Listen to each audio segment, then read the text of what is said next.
And we are live once again. I'm not feeling very well, honestly, but I don't know. It's hard for me to just lay in bed all day and rest, and I wanted to do something. Matter of fact, I gotta fix some things real quick. But I was having an issue with the computer, couldn't figure it out.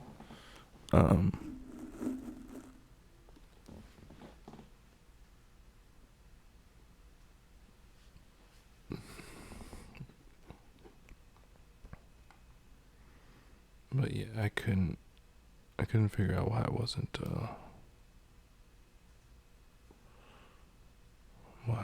working. Oh, we don't really need that there.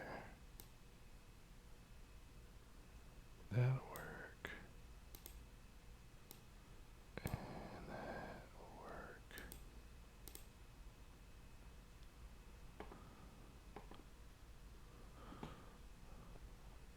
I think.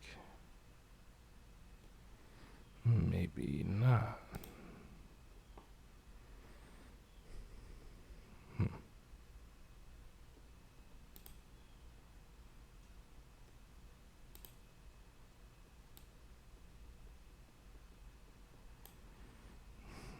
Okay.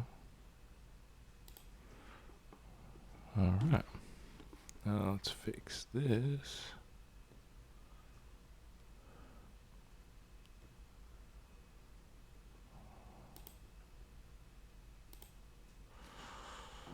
Alright.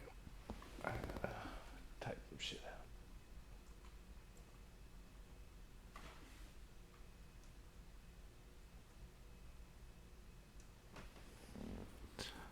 And honestly, I don't know where else we're gonna go. It'll kind of depend on how I feel, I guess. But apparently my fever come down a little bit, so that's good.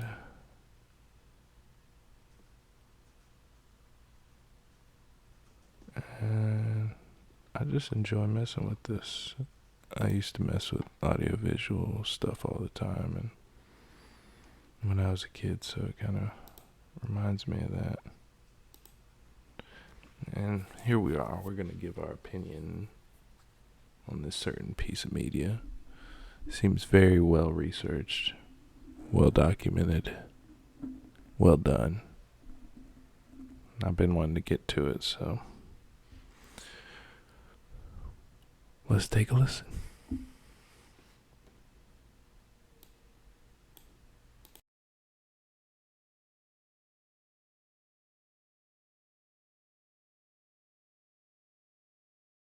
Dr. Disrespect's band, he would tweet out, "Look, for several hours now, I've been told from credible sources the reason Dr. Disrespect was banned. However, due to the importance and sensitivity around the subject, I refrained from going into it. I don't feel comfortable with it currently." Many felt off-put by this statement, as it doesn't seek to inform the public of anything aside from the fact that he supposedly knows something that we do not. Along with statements like this on Twitter, Slasher would also make public appearances on the platforms of streamers like Hassan Piker and the Scuffed podcast, hosted by Trainwrecks. These appearances would be underwhelming and disappointing, as Slasher would give next to no information on the situation, and anything he did say was vague and cryptic at best. This would frustrate not only the viewers of these streams, but even the streamers themselves. You're like, I'm here to set the record straight. I shouldn't have revealed bits and pieces, and then you literally did the exact same thing. As Slasher's main appeal was his insider knowledge on a situation he refused to say anything about. This behavior caused Slasher to be labeled as a clout chaser, and many, including Destiny, believed he didn't actually know anything at all. Slasher's reasoning for parsing his words was his fear of legal action being taken against him, wanting to release the information through an established news publication to protect him from litigation, something he would never be able to do. All of this talk from Slasher would amount to almost nothing. The dust would inevitably settle. It seemed that the truth behind Dr. Disrespect's ban would stay a mystery, at least for the time being, and it was only a matter of time before the doc would make his return. First, posting a teaser to his Twitter account on the 16th of July. He would go silent once again until the 6th of August, announcing that the next day he would be going live on his YouTube channel, where he would be streaming for the foreseeable future. Dr. Disrespect's first stream on YouTube caught the attention of many, with nearly 500,000 concurrent viewers in attendance. This truly goes to show the dedication of the audience he cultivated, who were willing to follow him wherever he went. The doc would obviously address his ban, and would once again affirm that he had still not been given a reason. In regards to the ban, they want to know what happened. Why did you get banned? Guess what? I want you to look me in my eyes when I say this. You're not looking me in my eyes. Hold on. I really want you to look me in my eyes. Okay? I really want you to look me in my eyes when I.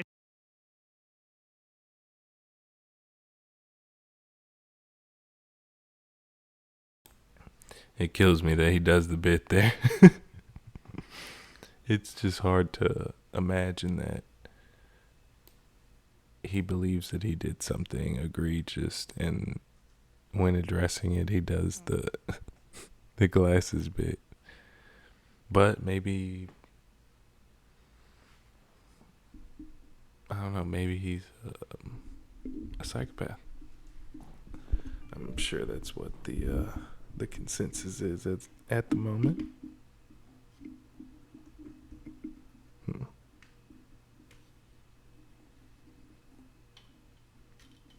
Let's see if we can fix this quote unquote mic stand,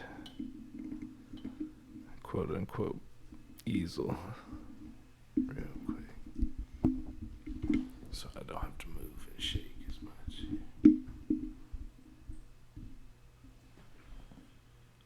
I don't know. That's still gonna cause me to come up here.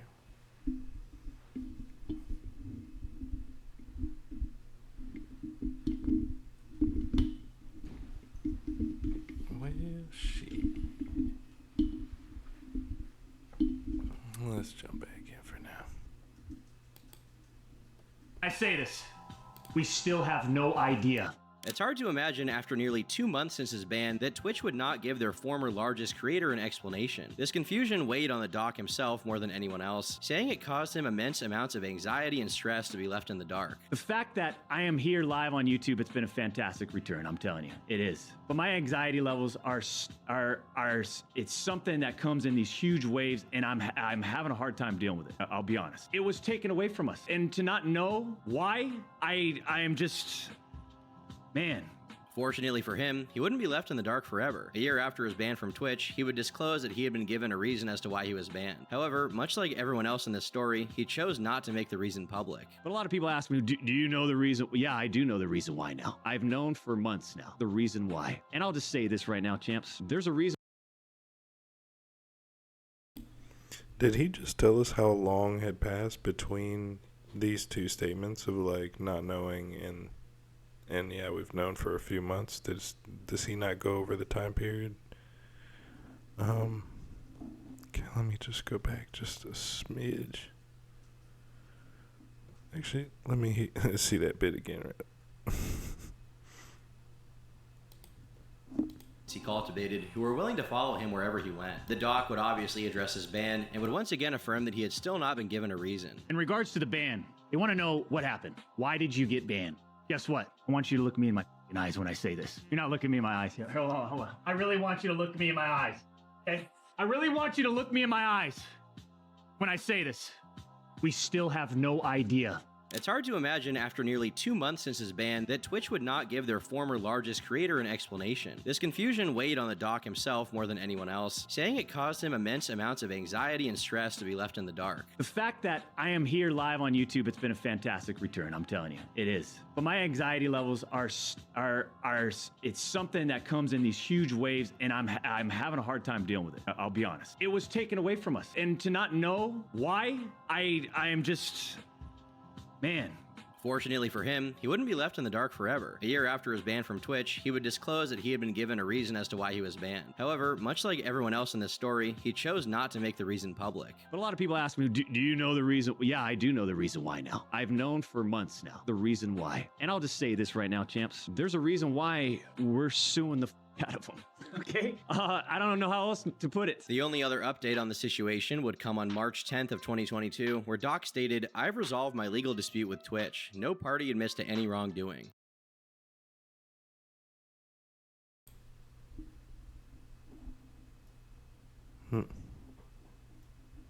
No party admits to any wrongdoing.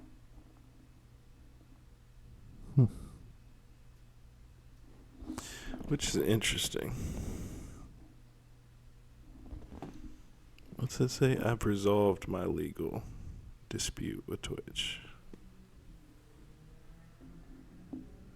Which could just mean that he dropped the case, right? Or could it mean that they settled? I don't know.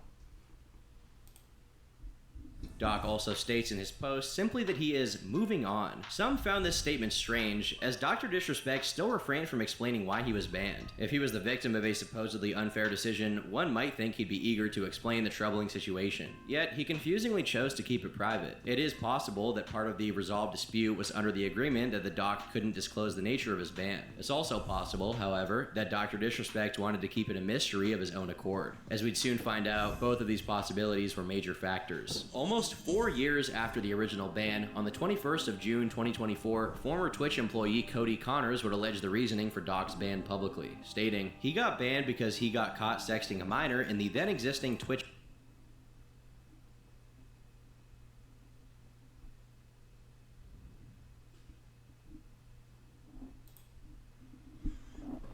Okay. So that's what he's saying. Whispers product.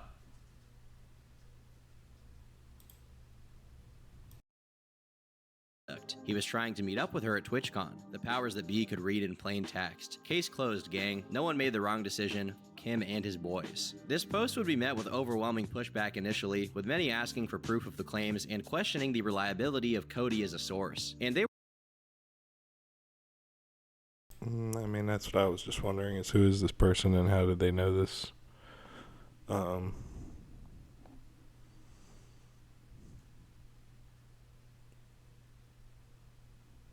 There's a lot of innuendo and things that are implied but never directly stated, and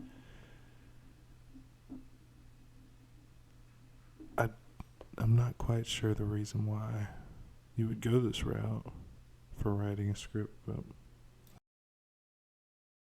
They were justified in doubting the authenticity of this statement, as Cody had previously teased releasing information on Dr. Disrespect's band multiple times under the condition that his band would sell enough concert tickets. Regardless, Jake Lucky would signal boost these allegations, prompting the doc himself to respond. "Jake, seriously, I get it. It's a hot topic, but this has been settled. No wrongdoing was acknowledged, and they paid out the whole contract." A few notable points stick out in this statement, the most obvious being that rather than directly stating the claim being made is false,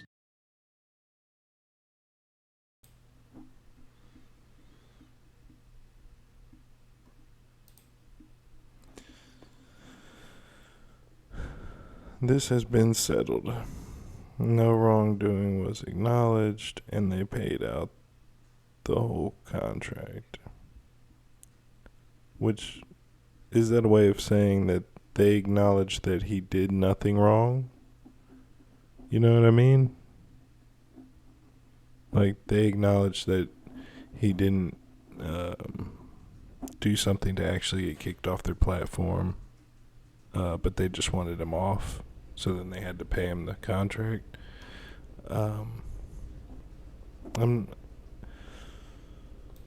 Some of this is a little well, actually a lot of it is a little murky. Doc chose to say no wrongdoing was acknowledged, seeming to be a way of telling the truth without directly denying the validity of the statement itself. Another interesting aspect was Doc's claim that he was bought out of his contract, information that up until this point was not public record. This means that likely part of the legal dispute being resolved was a monetary settlement that awarded him the remainder of his contract with Twitch. These two pieces of information painted a very damning picture. Many believe this was an indirect admission of guilt, with the added context that Twitch still chose to pay out his contract despite that. Guy Beam would further elaborate the next day, saying, "Listen, I'm obviously tied to legal obligations from the settlement with Twitch, but I just need to say what I can say since this is the internet. I didn't do anything wrong. All of this has been probed and settled. Nothing illegal. No wrongdoing was found, and I was paid. Elden Ring Monday." This statement, much like the last, said more. Elden Ring on Monday, bitch. That's interesting. But at the same time, I'm not seeing like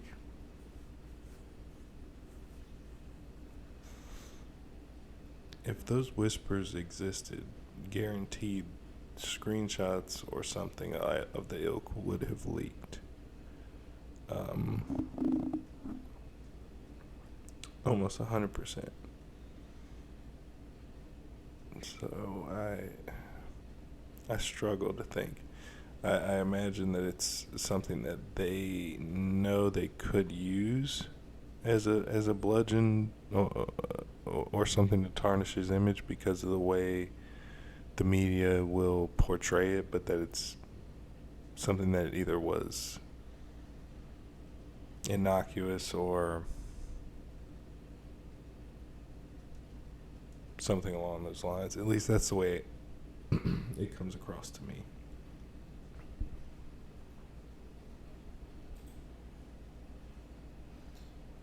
But we gonna jump back in, baby. More in subtle context than it did in substance, as once again, Dr. Disrespect refused to say whether or not the allegations were true. Even if there was an NDA in regards to a settlement, it's reasonable to assume that he would have the ability to deny false allegations that have no relation to the NDA itself. For example, if Dr. Disrespect was permanently banned for failure to disclose sponsors, he would not be able to discuss the nature of those practices. If someone falsely alleged that Doc was banned for murder, why would he be prevented from denying that allegation? This is simply not how NDAs work. Non-disclosure agreements are designed to ensure that sensitive information is not permitted. Okay, this is accurate. It aids in your speculation. But I need evidence. Like, I need those whispers. I need the plain text of which you speak. Because otherwise I feel like it's Salem. You know what I mean? And it's like, well, somebody said that shit happened, so therefore this motherfucker's a piece of shit. And it's like, well, okay. I don't believe that's the way in which we should treat one another as human beings or see one another. Permitted to be revealed to the public. If the allegation of inappropriate discussions with a minor was not a factor in this NDA, then it simply would not apply. While Doc may not be allowed to disclose the exact reasoning for his ban, dismissing false info would certainly not fall under the umbrella of an NDA. Considering the nature of Doc's statements, public opinion quickly began to change, as Dr. Disrespect was unwilling to dismiss the supposedly unrelated allegations directly. Dr. Disrespect claims that nothing illegal happened, which could entirely be the case, but this fact would not dismiss the merit of the allegations. The age of consent in many states is 16 years old, and so while there may be no legal ramifications for engaging sexually with someone of that age, there is still the overwhelming societal standards that doing so is unethical and exploitative. It's also worth mentioning that laws related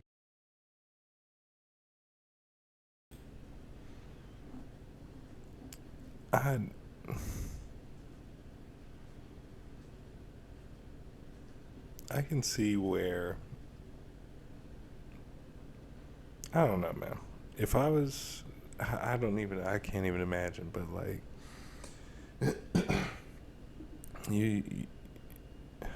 I've been around some, like, and I'm talking about when I was that age, but when I was 16, 17, and even when I was 18 and 19, the girls that age, like, that were manipulating men to such an extent and degree, who were 33, 38, like, they're taking them out, wining and dining them, giving them all kinds of money, buying cars, And like they never even sleep with these girls. They never see these girls except for like when they want something or something like that. And I've seen him like, and it's not like, oh, this is a sugar daddy type situation. It's just a dude that likes them, that thinks that they're courting them. And they'd have like 6 or 7 of them that are courting her, taking her out, whatever. But like they're really, some might do too much and maybe, like buy a car or pay their rent or something like this, because to show their dedication or whatever to the woman. And we're talking about an 18, 19-year-old in college or something, like. And I've seen a lot of young people be able to manipulate older people. I think each case needs to be looked at on an individual basis. I think that's the only fairness. Like, you're going to have standards, but then you have to be able to look at each individual case and say, okay, well, wait a second. Like, this person was knowingly engaging in this, knowing that it's wrong and knowing that it's illegal. And let's just say for sake of argument, like the adult person is just living their life, and then the young person is just there, like always showing up wherever they're at and offering themselves to that older person, like regardless of the age. Yeah, it's like, yeah, that's not right. But at what point does a person like that they're knowingly putting themselves in this situation, like they can't have no responsibility for it? It's not like they don't have agency. When I was 14, I knew right from wrong. I knew, if I break the law, there's consequences.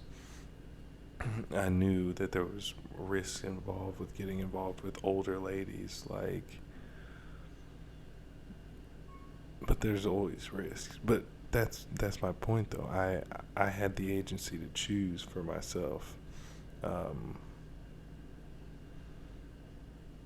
And do I think that there should be like an agreed upon age? Sure. But again, like, I think you should be very careful with how you categorize people based on that, because there are young women that are like, well, I want a 45-year-old man, and they're 16, 18, 20, like, and they want a man who's already got his life together.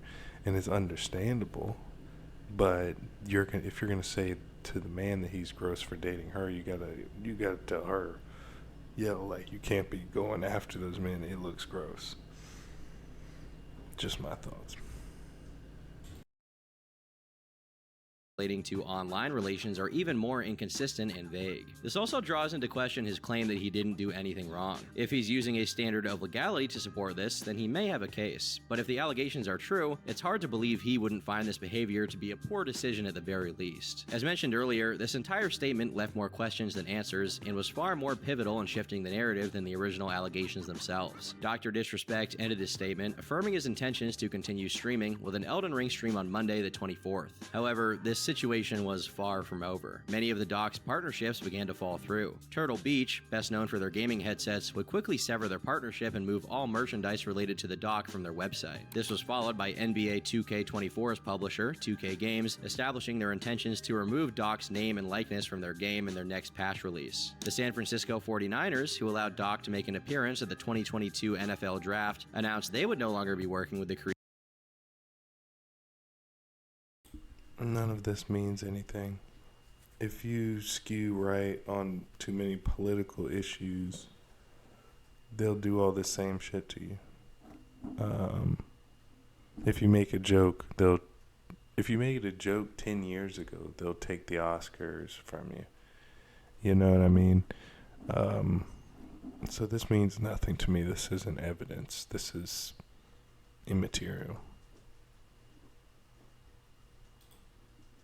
creator moving forward. Game Fuel, who had previously cut ties with the doc in the past, would once again decide to separate from the streamer, this time as a permanent decision. First Watch, developer of the third-person shooter Rogue Company, would remove their $20 skin of the doc from the game and offer refunds for anyone who purchased it. This particular decision would spark controversy, as the refunds would only be given in their in-game currency, Rogue Bucks, instead of actual money. All of these revoked partnerships painted a very bad picture of what potentially transpired behind the scenes, but none were more damning than what would come next. As promised, Doc would boot up his live stream on the 24th of June, around 10:30 a.m. EST. Around 3 hours in, however, Doc would look down at his phone and his demeanor would suddenly change. An almost identical reflection of his final moments live streaming on Twitch. Guy Beam would stay silent for the next minute before expressing his fatigue over the events of the last few days. I'll be honest, I'm feeling a little fatigued, We came in here, high energy, but I'm telling you.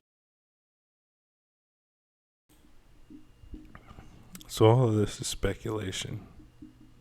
That's what I'm seeing here. Huh. Unless we get to maybe we'll get to some actual evidence here soon. Man, I'm just feeling fatigued, feeling a little burnt out. He would go on to vent about the draining nature of existing on social media as a public figure. I've always kind of hinted like it'd be nice to get off and just completely separate, right? Go live in Costa Rica or something. Doc would then establish his intention to take a vacation away from social media. Most notably, however, before ending his stream, he would express intentions to step away from Midnight Society, a gaming studio he founded in 2021. I mean, I'm gonna have to relay this to the Midnight Society, but maybe I step away from there too. Just completely remove myself from the scene. It's what I need to do. At the time, Dr. Disrespect claims he planned to inform the team working at the studio of this decision. However, it seems as That's interesting. Now, again, I know it's speculative, but what? And I've seen him use his phone as a prop. A lot, but it is fun to speculate, I suppose. Like, what could he have read or seen that made him say, "Hey, yeah, I want to step away"? I don't know. as though he was not entirely honest when saying this, because shortly after Doc's livestream would go dark, the Midnight Society Twitter account would post the following message. On Friday evening, we became aware of an allegation against one of our co-founders, Guy Beam, also known as Dr. Disrespect. We assumed his innocence and began speaking with parties involved, and in order to maintain our principles and standards as a studio and individuals, we needed to act. For this reason, we are... Again, all these people on the board,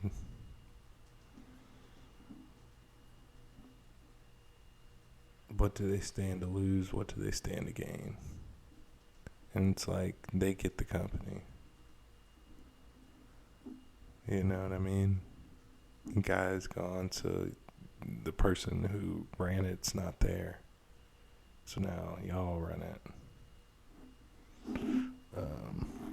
So it's hard. It's like when archaeologists discover dinosaur bones. Like every time, it's hard to accept that the people with the most to gain from discovering something like that would just so happen to be the people to discover it consistently throughout all of history. That's kind of like this to me. It's like they seen an opportunity. They looked for a way to use it to leverage him out of the company. And, well, at least it can be viewed that way. I'm not saying that it is that way, but I just always, you know what I'm saying? Unless we're talking about facts, like they're talking about allegations and that they talk to people and show some documents. You know what I mean? Like, show something.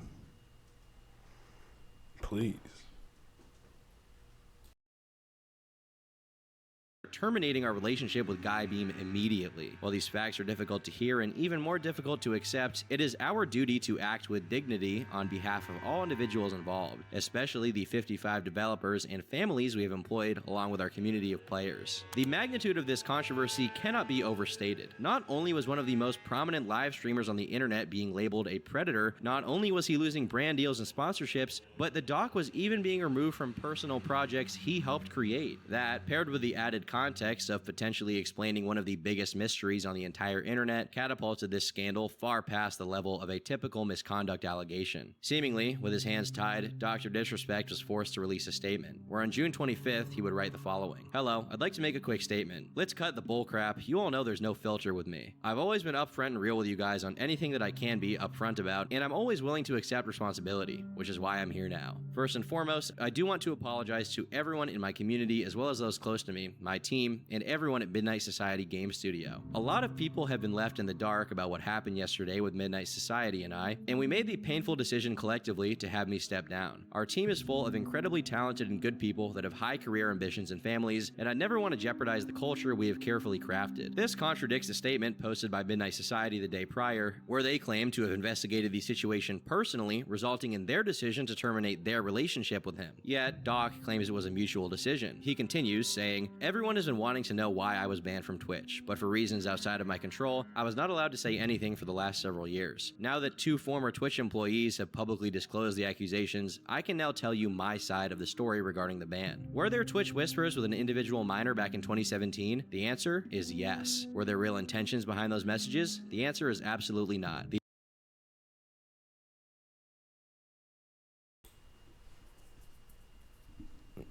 Okay.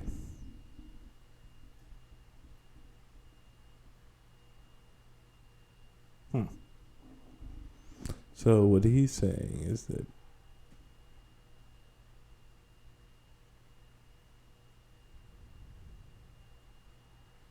people's hunches were correct. Is that the point of this 45-minute schnoz?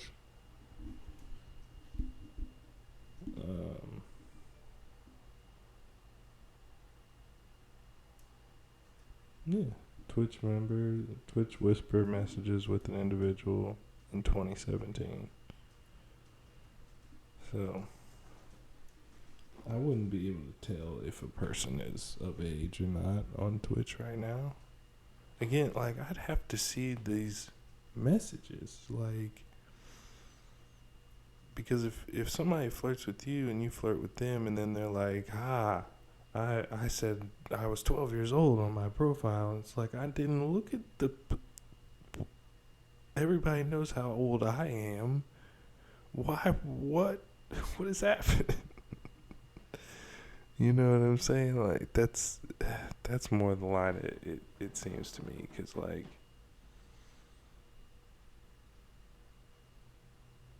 I don't know, like, my whole life, like, realistically, think about it, especially, you know, us, our generation that saw the internet come up, you know what I'm saying? Have you not said some wild shit to people you had no idea who they were? Like, it's just wild to me that, like, oh, you're gonna get banned because you talk. Now maybe, again, maybe it's different. Maybe he's not very busy. Maybe he doesn't have a million girls trying to talk to him at all times. Maybe he zeroed in on this one, scanned her profile, found out that she was underage, and tried to prey on her. But I need to see the messages to discern that. And the reason why I think that all of a sudden Twitch doesn't have the messages, they don't have the plain text, is because you would see this person come after him and he would have had to do due diligence, which is... It's just sad. It's like, I don't have time for that. I'm a busy man. Like, I'm expecting people to be good actors and I'm operating in good faith, and then I'm going to get punished because a person didn't operate on good faith and lied to me about how old they were or whatever the case is. Because, I mean, that's something I will admit to. because again, I don't see how I could have known any different unless I'm expected as a drunk adolescent to ID a female. Like, well, I say adolescent, I was 22. And at a bar, we're drinking. Me and my brother are dancing, like, just dancing by ourselves. And this group of girls winds up, this particular individual girl ends up literally backing up into me and is dancing, and I, we had a couple good dances. I liked her look, and so I got her number. A couple days later, I hit her up, and I was like, "You want to go get brunch?" And she met me for brunch or whatever, and then, and mind you, I'm in a 21 and up club. Now, had I gotten in 21 and up clubs before I was 21? Sure. Fake IDs, all that, da da da. But still. And then come to find out, like, and again, I'm 22, 23, I forget exactly. And this girl's like 16, 17. And I'm like, what? You know what I mean? Like, what? Which I didn't find out till we were at brunch and we're actually having a conversation. And then literally, like, I just talked to her and walked to her car and told her have a good day. Never spoke to that woman again.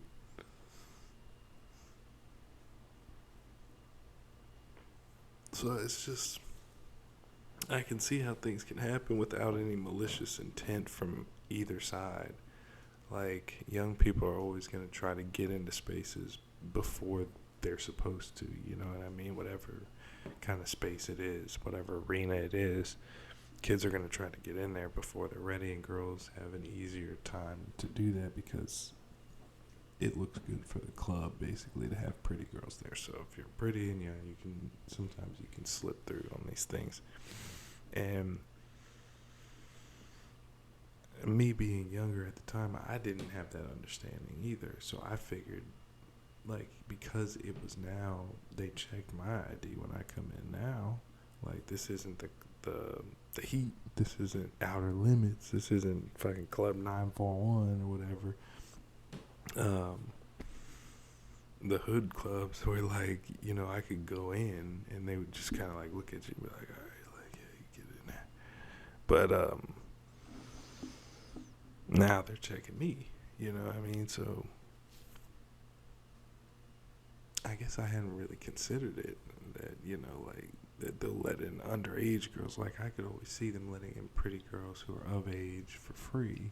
You see what I'm saying? But, like, to just let underage girls in, but I'm not considering IDs and all that.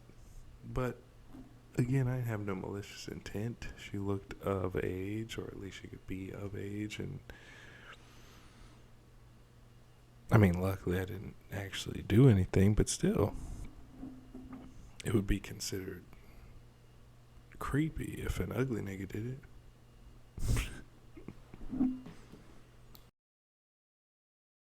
These were casual, mutual conversations that sometimes leaned too much in the direction of being inappropriate, but nothing more. What was once considered to be a baseless allegation from a desperate clout chaser was now confirmed by the man himself. Dr. Disrespect indeed had a sexual discussion.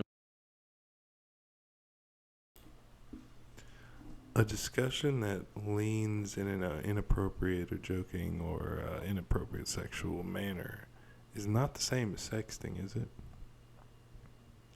I mean, I feel like sexting is either explicitly telling people what you would do or what you would want them to do, or it's photos, right? Or videos of yourself.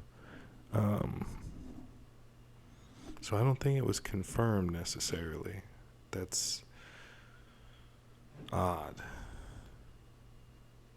But I guess, again, like, I kind of have but part of it is because I don't like the tact of like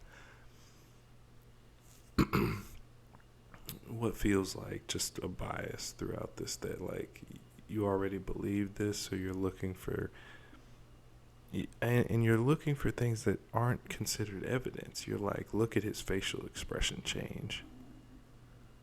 Did you see that? That's how we know that this is the moment that he knew that.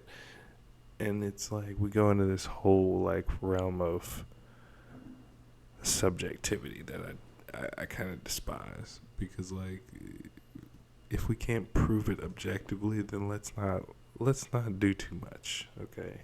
If it's something we can prove objectively, then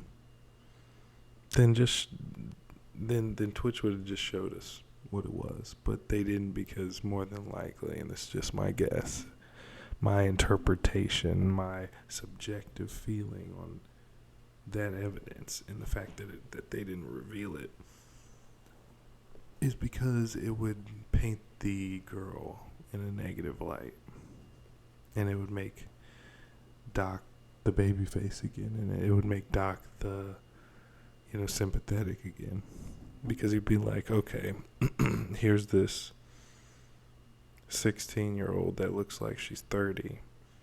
You know what I mean? Who's being sexually aggressive, towards an older man. And he responds in kind because he doesn't realize how old she is, like, yet. I mean, like, I've seen it and heard it a million times. Yeah. Let's see. With a minor, like Cody had alleged. However, the doc did not feel obligated to explain the finer details. In fact, quite the opposite. He chose to define the conversations as leaning in the direction of being inappropriate. Many were confused by this statement and what it implied. Some might assume this means they sexted, while others could interpret this as simply discussing topics that are inappropriate to have with someone under the age of consent. Both of these, while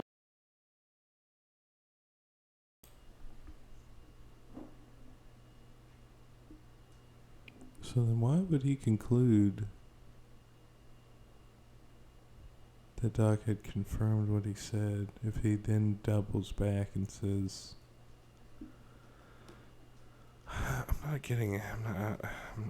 let's just keep rolling. I gotta get through this shit. all wrong, are vastly different in terms of moral culpability and potential harm for him. If the conversations were truly well-intentioned and only became inappropriate with an occasional joke, one would think that Doc would simply explain that. But if the conversations were much more charged, the Doc's framing would be completely disingenuous. He would then continue, claiming that nothing illegal happened, no pictures were shared, no crimes were committed. I never even met the individual. I went through a lengthy arbitration regarding a civil dispute with Twitch, and that case was resolved by a settlement. Let me be clear, it was not a criminal case against me.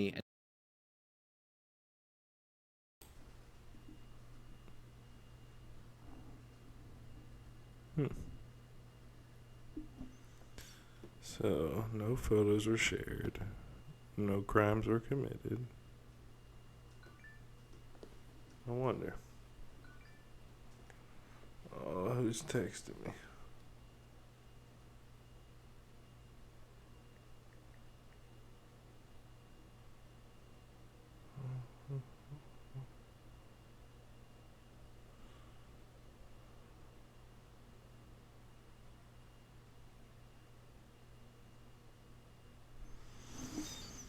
I think I might have got my wife sick, unfortunately.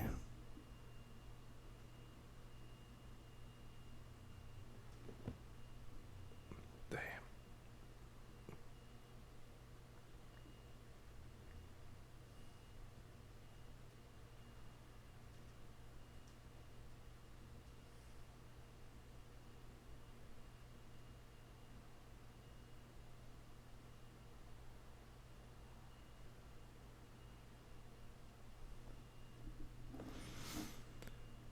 I'm just...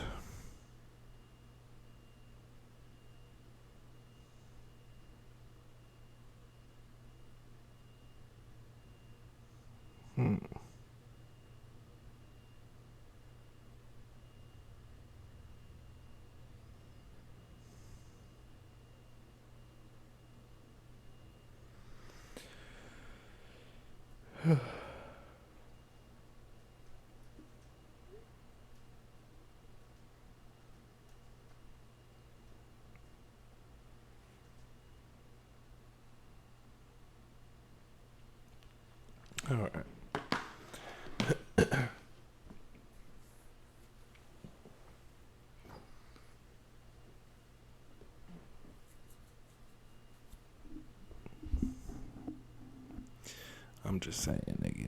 If I was 16 and I broke in somebody's house and stole all their shit, they wouldn't be like, oh, you shouldn't have made your house so easy to break into.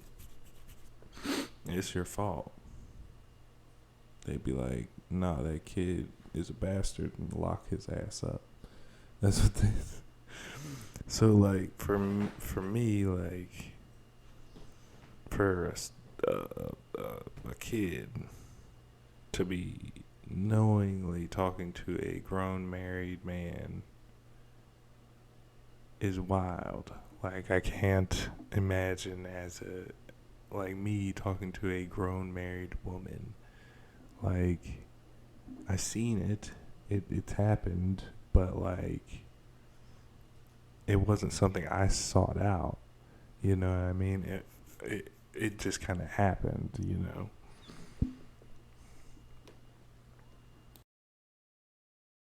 And no criminal charges have ever been brought against me. Many who read this statement would find Dr. Disrespect's wording to be odd. Cody Connors claimed that Doc was trying to meet up with some anonymous minor, a claim that Doc doesn't inherently refute. He claims that they didn't meet up in person, which doesn't dismiss the possibility of him at least attempting to meet up with them. Doc also emphasizes that what he did was not illegal and that there was no criminal charges against him. This also doesn't dismiss the possibility of these conversations being sexually graphic. Doc lives in California, where the age of consent is 18. That being said, age of consent laws in regard to sexual online communications in California tend to be a bit ambiguous and hard to define, as there are no direct laws against sexual conversations with someone under the age of 18. But just because there were no criminal charges, that doesn't exonerate the Doc of this allegation, and it certainly does not clear him of any moral wrongdoing. This reality, however, is something Doc seemingly owns up to. Now, from a moral standpoint, I'll absolutely take responsibility. I should have never entertained these conversations to begin with. That's on me. That's on me as an adult, a husband, and a father. It should have never happened.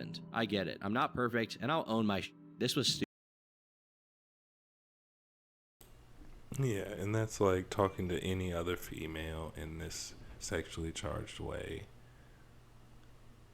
is wrong. Like, morally, it's wrong. So that doesn't necessarily mean that what he's trying to use it to imply that morally he, like, what he's saying is morally wrong was that he was preying on, like, trying to prey on a kid. Like, it's just, and you can't, I guess you can interpret it however you choose, but holy shit.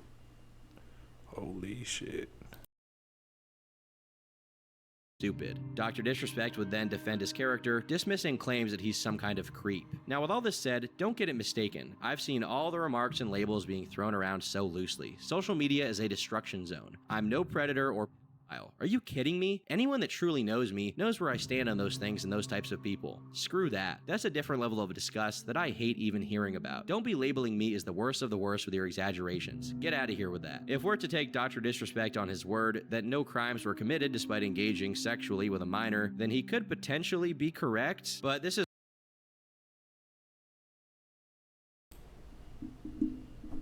See what I mean? He said engaging sexually with a minor.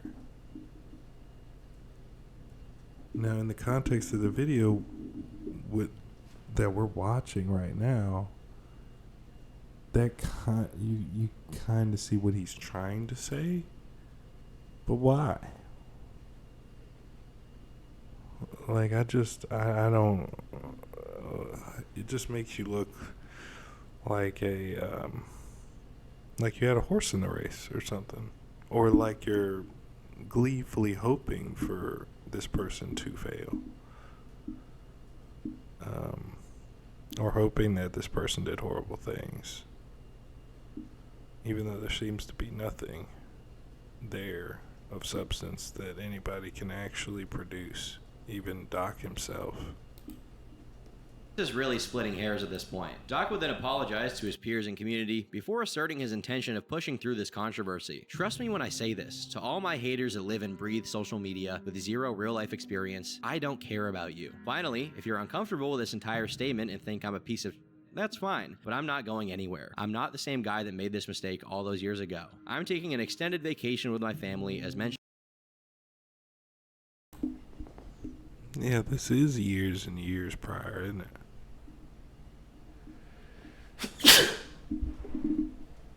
Sorry. 2017. So I was 26, 27.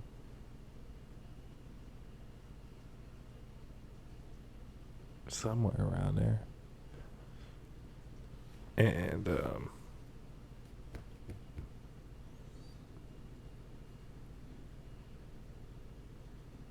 I would say I'm a different person at this point. I mean, that's happened many times over, but yeah, it's kind of weird that this is coming back up.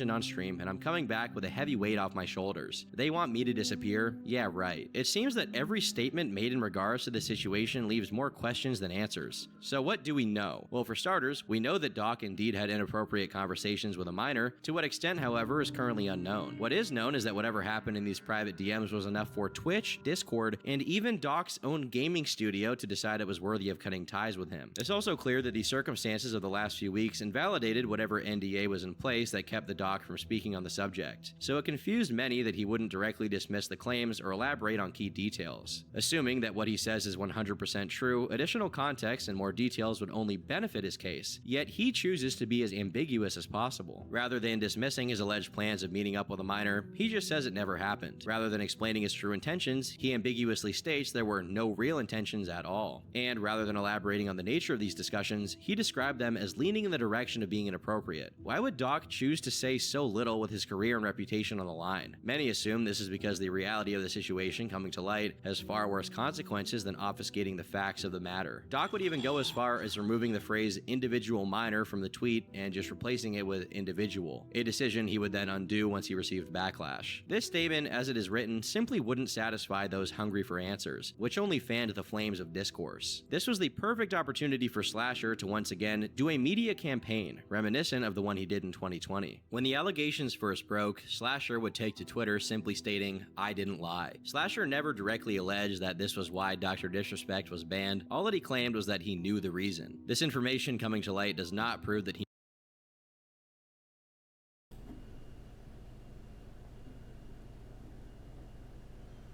I feel like this is a waste of time.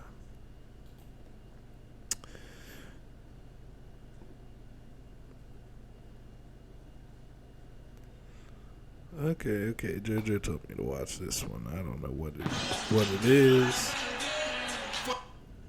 I don't know what it is.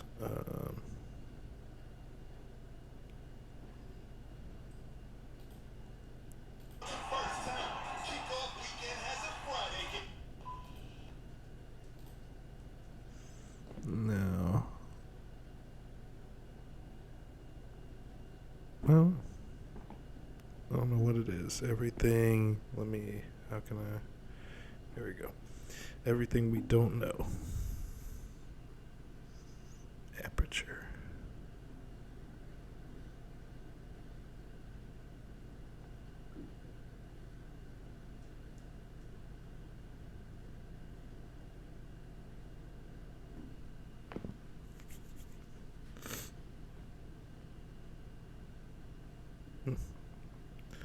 No idea. Let's see how it goes. Oops.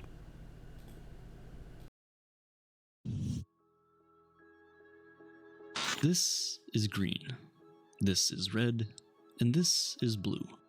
But how can you tell what you're seeing as blue is the exact same thing as what I see as blue? We've named the colors to give us a way to communicate and reference them. But in reality, there's no way of knowing what you see is the same as what another person sees. Even with the small steps and the giant leaps we've made as a species, there's still a lot to learn about Earth, life, and the human condition. There's still everything we don't know.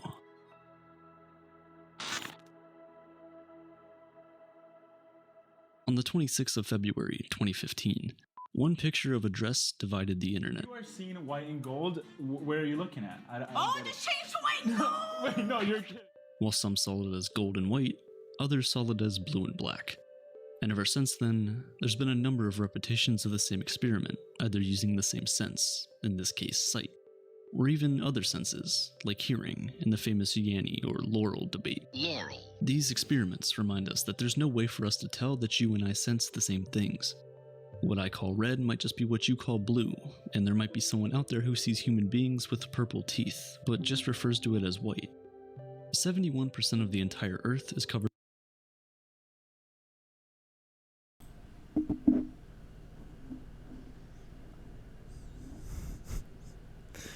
That seems likely. You've been seeing purple teeth your whole life. You know what purple is, you know what white is. You call everything else that's white, but because it's people's teeth for some reason, you lie and say they're white when you know they're purple. That seems like a realistic thing that would happen.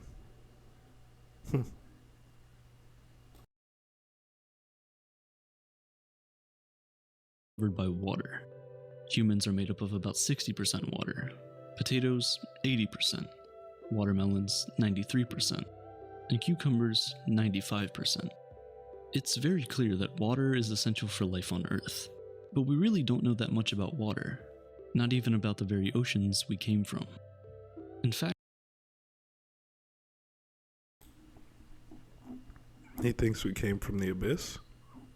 From the oceans? Okay, well, damn. He thinks very lowly of himself and of all of us. in fact, we've only explored 5 to 10% of the Earth's oceans.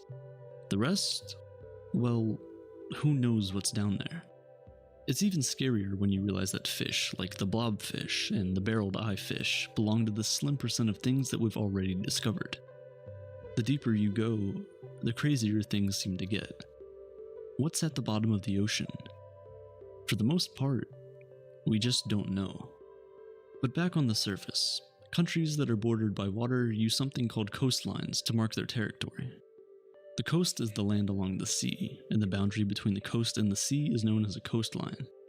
So, how long is the US coastline or any other coastline in the world?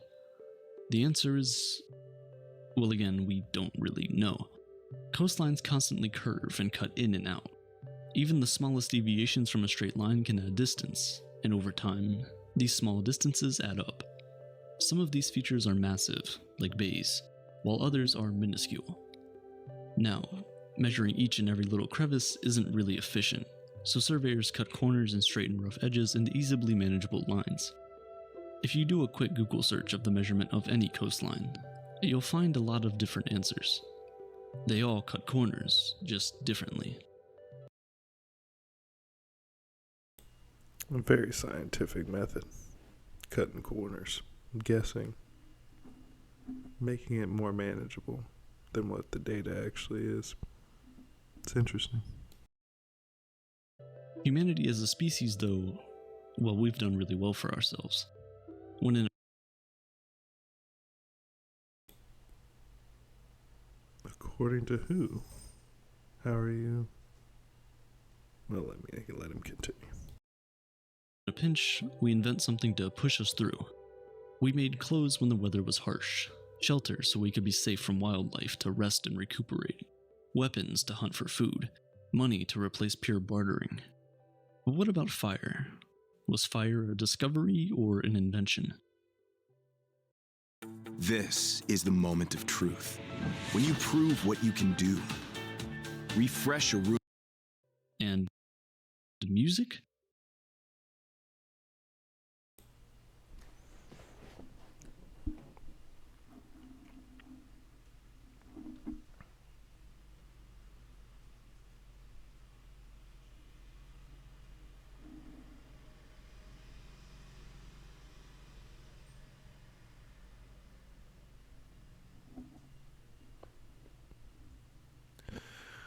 Fire would be a discovery.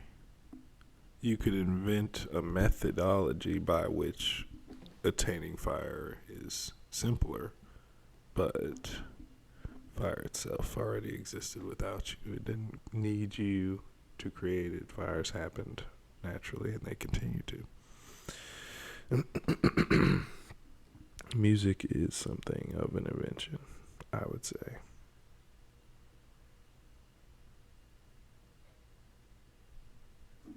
Although different rhythms could be considered a discovery within music, right? I don't know.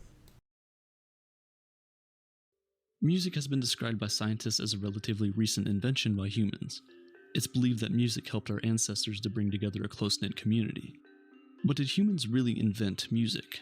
Or did we just discover that certain sounds sound nice with other sounds? Birds sing, whales sing, even tree frogs have a nice rich baritone sometimes. So can we really say man invented music?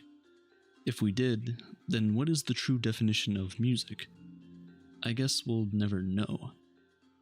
On the list of man's greatest inventions has to be tools. In fact, for a really long time, scientists were pretty sure that this is exactly what made us human. We were the only animals who, through the use of such a variety of tools, were able to expand and grow so quickly. Except, we aren't the only ones who use tools. A lot of animals. Yeah, but you preface this with a pretty significant qualifier. And then you say, except we aren't the only ones who use tools, but you didn't just say tools. You said the way in which we were able to use them to enrich ourselves and to create so many more tools. Mainly primates use tools for all kinds of reasons. So do crows and ravens and all kinds of birds, and either way. A study by Jane Goodall on African chimpanzees would change the definition of man forever. In the research, it was discovered that these chimpanzees use tools to gather food, brush their teeth, and even more. So in response, would this mean we must now redefine man or redefine tool? They use tools for the exact same things we would. Do we accept chimpanzees as human? Well, of course not. This begs the question. If using tools doesn't, then what makes us human? In the same research, it was also discovered that chimps had individual personalities and were capable of rational thoughts like emotions and sorrow. They weren't made in the image of the Most High God. That's why they're not humans. That's why we're different. They gave pats on the back, hugs, kisses, and even just messed around with each other just for fun.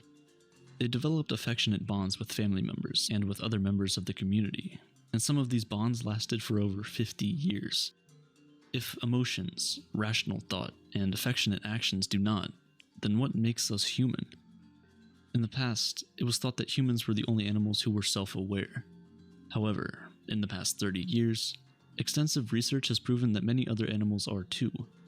In fact, in 2012, a group of neuroscientists created the Cambridge Declaration on Consciousness, which states that humans are not unique in possessing the neurological substrates that generate consciousness. Non-human animals, including all mammals and birds and many other creatures, also possess these neural substrates. If consciousness, sentience, wakefulness, and the ability to feel and experience do not, then what makes us human? A .world domain name that immerses. Inspired. We really just don't know. All we know is that one day we weren't, today we are, and one day we will be no more. We don't know what happened before we existed, and neither do we know what will happen after we die. If a person dies and comes back to life, it's referred to as a near-death experience, because we see death as a finality. But what if it isn't? What if one of the beliefs of humanity's many religions is true? Even the Earth itself can be very weird, and sometimes you just see formations that make no sense. Like, who built Stonehenge and why?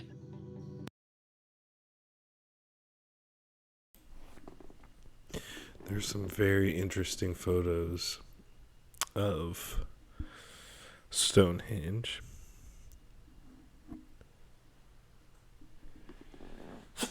I apologize. Some of which suggest how should we put it? A much more recent construction date. Cranes moving stones, and all those pictures are not difficult to find. I mean, they're on my YouTube channel, so I know it ain't that difficult to find. If I did. The same goes for the pyramids. Some people think the gods of Egypt made the pyramids. Others are convinced it was made by human effort. But, in reality, we just don't know. I guess not. I haven't heard a satisfactory explanation that doesn't involve some sort of either advanced science or supernatural understanding of some sort. The human mind is everything. All of man's greatest inventions, theories, and discoveries have all come from a human mind. We first conceive of an idea in our mind before we can ever create it in the real world. But perhaps we don't yet know or understand exactly how powerful the mind can be. The placebo effect gives us a glimpse. I made an entire video about the placebo effect, but basically, doctors appear to give a patient Basically, if you believe it to be true, your brain will create the circumstances by which it is true, in so much as it can. And the subconscious mind will do the same when it comes to its influence on the nature of reality as you experience it. treatment, but in actuality, they don't. However, this fake treatment registers in the brain, perceives it as real, and kickstarts the healing process. Basically, the mind heals the body because it thinks the body is getting treatment, even if it isn't. In research on social, cognitive, and affective neuroscience, it was discovered that self-affirmation helps to maintain a positive self-view and helps to restore your self-confidence and self-worth. Simply by telling yourself nice things, it is indeed possible for your mind to convince your brain and body that you are those things. And these are just the things we know the mind is capable of. Think about everything we don't know. There are a lot of things we know about animals. Dogs are sweet and loving, cats can have an attitude, and the lion is apparently the king of the jungle, even if it lives in the savannah. Not everything makes sense, and we really don't know as much as we think we do. Going to space is one of man's greatest achievements. However, what space exploration has clearly shown us is just how small we are in the grand scheme of things.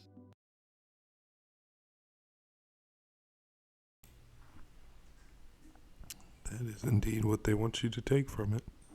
That you are insignificant. That what we do here doesn't matter. All because they want to act on this earth and in this life in such a way that they would be shamed, ridiculed, killed for acting. But when everyone's just an animal dancing to the beat of their DNA, no one has to take accountability for anything. All moral judgments are subjective and therefore meaningless. There are at least 2,500 other solar systems that have been discovered, but that number could go up to the tens of billions. We just can't know for sure. That's just in our galaxy, the Milky Way, and the Milky Way is just one of billions of galaxies that are out there. It's so incredibly massive that you just can't help but think, are we alone in the universe? And if we aren't, why hasn't anyone said hi? We have ideas, but as always, we don't know. And we really can't prove most things. A very fundamental question for nature is, what exactly is the universe made of? And why is there stuff in it to begin with? We know that almost all matter is made up from indivisible atoms. But why? Why do atoms exist, and where do they come from? When we die, what exactly do those atoms become? Everything else? At this point, you've listened to me talk for about 7, 8 minutes. Time is persistent. For everything with mass, time never stops.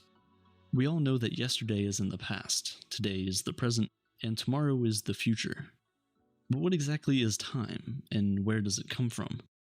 Even more confusing is, did humans discover or invent time?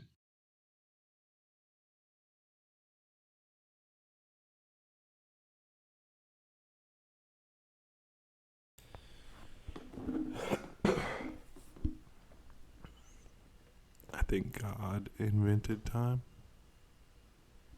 with the first day, the first night. And what humans did was create a method by which to organize time or to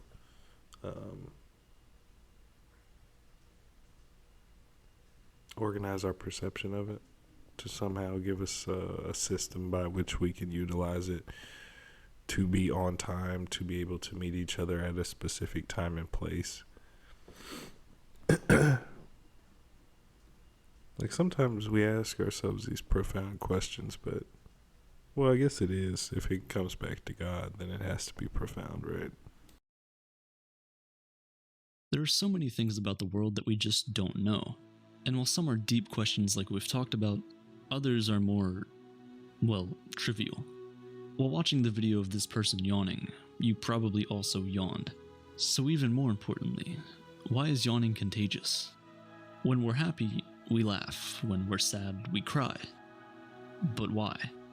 For a long time, it was believed that laughter was a social tool to show one another that we're enjoying what's currently happening. It was an evolution tool used to help enhance connectivity in societies. But if that was the case, then laughter should be unique to us humans, or at least primates. But it's not. Other social animals like dolphins. Who would have ever thought that? Oh, because they're going back to when we were rats and geese and evolving into platypuses and rocks and fungi and eucalyptus trees and all of that. That's what they're... Okay. Because I was going to say, who the hell would think? I don't even remember what the fuck the point was. What was the point? Dolphins and even rats cry. But why? For a long time it was believed... Oh, yeah. That they... For a long time it was thought that laughter was to show one another that we're enjoying what's happening. Well, what about... So then there would be... People would never laugh to themselves then. You know what I mean? Like, that's... stupid. But they're trying to come up with an evolutionary basis and reasoning for laughter and crying and sadness and these things that don't really jive with their evolutionary look at us as animals. Believe that laughter was a social tool to show one another that we're enjoying what's currently happening. It was an evolution tool used to help enhance connectivity in societies. But if that was the case, then laughter should be unique to us humans, or at least primates. But it's not. Other social animals like dolphins and even rats laugh. So why do we laugh? Also, why do we cry? It's as if crying has emotional healing powers. Crying activates our parasympathetic nervous system and helps return our bodies to a normal, fully functional state. It's a good thing for your body, so why do we associate it with such sad things? We often cry after something bad has happened, not really while it's happening. Is it a process that evolved solely for our brains to process emotionally painful things? Then again, we cry for happy reasons as well, so scratch everything I just said. Why are some people right-handed and others are left-handed? Why isn't everyone ambidextrous? Wouldn't that have made a lot more sense? We can have theories for many, many things, but they remain just that, theories.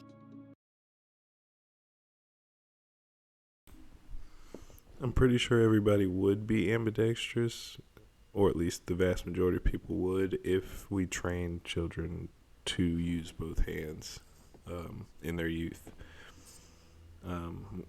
But for whatever reason, a lot of kids... I was going through some old family stuff, and I found something I wrote in the second grade that said, and it was like a stupid elementary school workout or worksheet. And it said something to the effect of like, are you right-handed or left-handed or something like that. And I wrote like, I write with my left hand. And I'm like, I knew I used my left. I couldn't really remember if I used it writing. I just knew I remembered using it for basketball all the way up till I was like 7, 8, 9 maybe. It's so crazy. But like, I think shortly after that, I want to say not second grade, but third grade, I started writing cursive. And and I really sucked at it with my left, and I think I was told to switch, but I can't really remember for sure. And now all I write is right-handed. It looks sloppy as hell if I write left. In actuality, proving theories as a fact of nature is a lot harder than you'd think. Many scientific theories are superseded with time, considered obsolete, or simply wrong. We used to think that Earth was the center of the universe. Then one day, we realized it wasn't. Then again, not everyone could accept the fact that their view of the universe was so wrong. I mean, there's a theory that as recently as World War II, the Germans attempted some advances under the impression that the Earth was hollow. So, it is very possible that mostly everything we do know about the world right now is wrong. Honestly, it probably is. We simply don't know everything about everything. And that's okay. All we can do is keep asking questions and keep learning about the world around us, trying to uncover each of its mysteries one stone at a time, hopefully answering the most important question of them all. What does existence truly mean?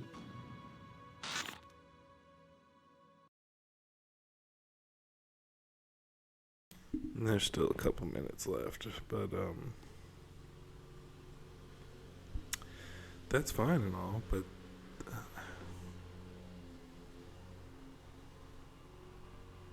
that's when it all comes back to,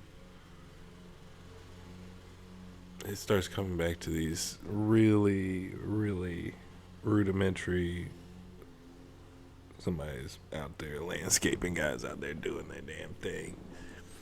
I don't blame them, get that money, but I ain't even gonna say that because that'll get me in trouble. But I do feel like there are things that we know, unless you're gonna question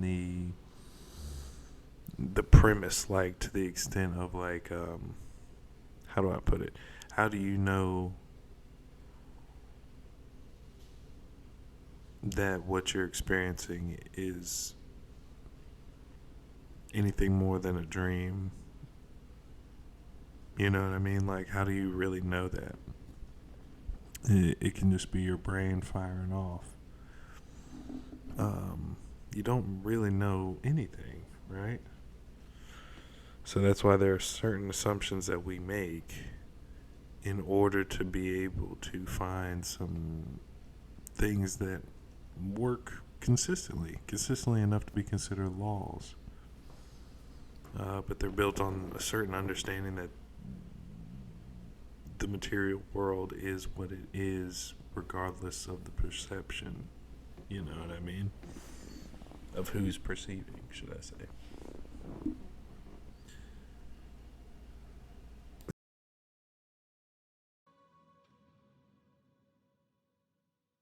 This video has taught you that, well, we don't really know a lot of things. So much happens in our daily lives, there's so much information there, but every day that goes by shows me more and more about how little I know about almost everything. Now, a lot of things I covered in this video don't really qualify as essential information. Like knowing exactly who built Stonehenge would be really interesting, but at the end of the day, they're just some rocks. However, knowing about the current state of the world economy would probably prove to be a lot more useful in your daily life. With Morning Brew, You can stay up to date with business news. Oh, it was just an ad. Alright, let's see what else we got. But thanks, JoJo. Thanks for that suggestion. It's definitely an interesting way of putting things. It's better than the normal, like, we know this and this and this and this and this, I suppose.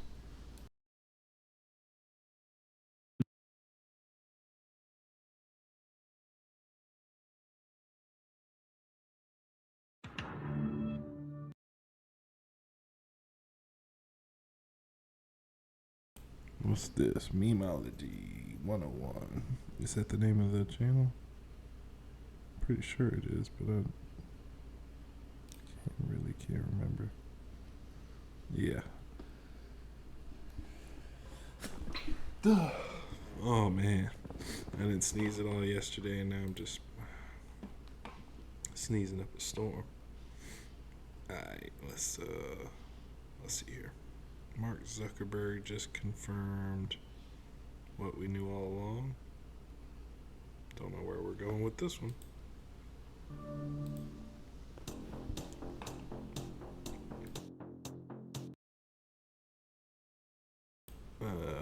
Alejandro, I don't know, Biden's DHS secretary claimed the Biden administration does not engage in censorship. Okay.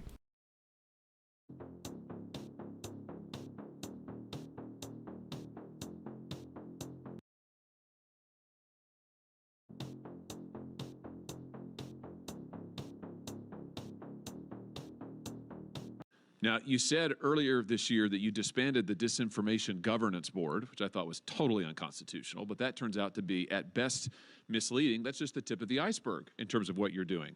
Your own quadrennial review, which was just reported in the press, says that disinformation is going to be the new focus at DHS. The Quad Review says that DHS plans to target, I'm quoting now, inaccurate information domestically on a wide array of subjects, including, quoting, the origins of the COVID-19 pandemic, the efficacy of COVID-19 vaccines, racial justice, U.S. withdrawal from Afghanistan, and the nature of U.S. support for Ukraine. A federal judge has just found as a finding of fact, Mr. Secretary, that your office, and I'm going to quote now, is supervising the nerve center of federally directed censorship. Here's another email, August 20th, 2021. Facebook. Federally censorship. Federally regulated censorship. Is that it? But yeah, it's been obvious. We could just see. It's not hard to tell. Like, okay, like, this is my reach, and then when I post something along these lines, this is my reach, and it's like 10% of what it normally is. What else are you supposed to attribute that to? Especially on Facebook when it's just like friends and family and stuff. You know? It's like, well, I wonder why nobody's seen that. Why nobody responded to that or engaged with that.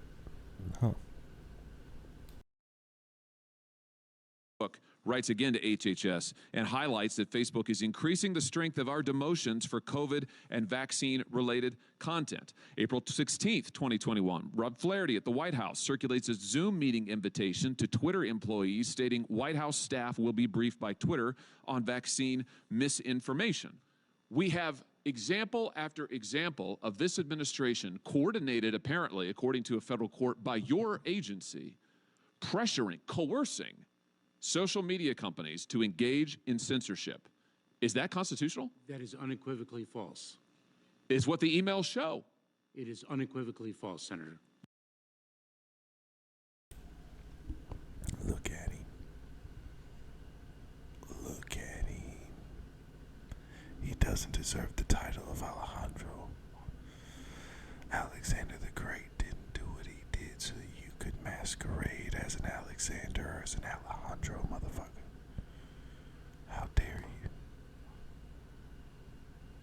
Give the name back, because you're not on You are not pressuring the big tech companies to take down accounts. You are not meeting with them to ask them to censor on your behalf. That is correct. We are not. Mr. Secretary, it has been established for years in this country, as you very well know because you're a lawyer, that the federal government may not use private third parties to engage in activities that are unconstitutional. That's exactly what you and this administration are doing. You are leveraging private companies to carry out censorship on your behalf. It's dystopian, but worse than that, it's unconstitutional. It's also false.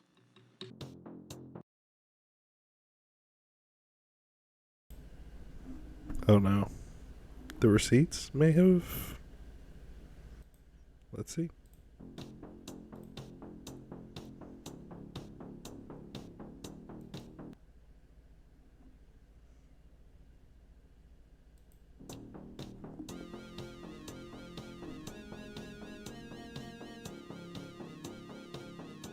Yeah, they pressured me.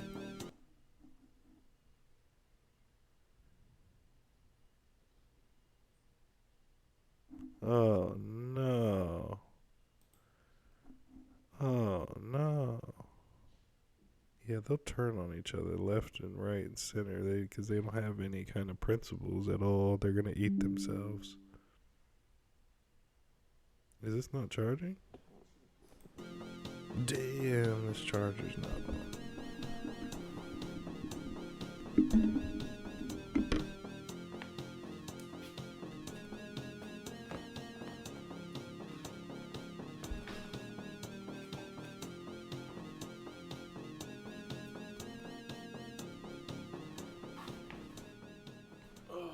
You are not pressuring the big tech companies to take down accounts. You are not meeting with them to ask them to censor on your behalf. That is correct. We are not. Sorry. Gotta back up.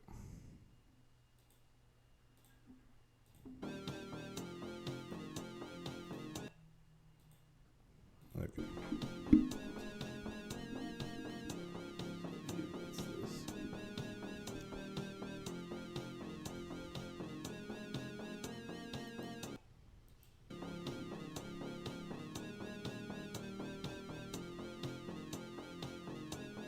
He's a lawyer. I'm sure he wouldn't have said anything that could have been used. You are as not perjury pressuring the big or tech companies to take down accounts. You are not meeting with them to ask them to censor on your behalf. That is correct. We are not. Liar, liar, your pants are on fire!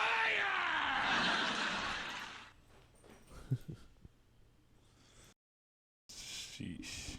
Yeah, that's. Oh.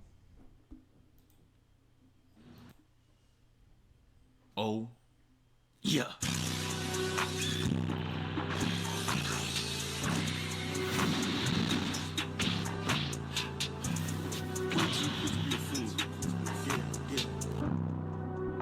It's about time we go over this Goku versus Cell fight. Oh, I'm sorry. So this is codename Super.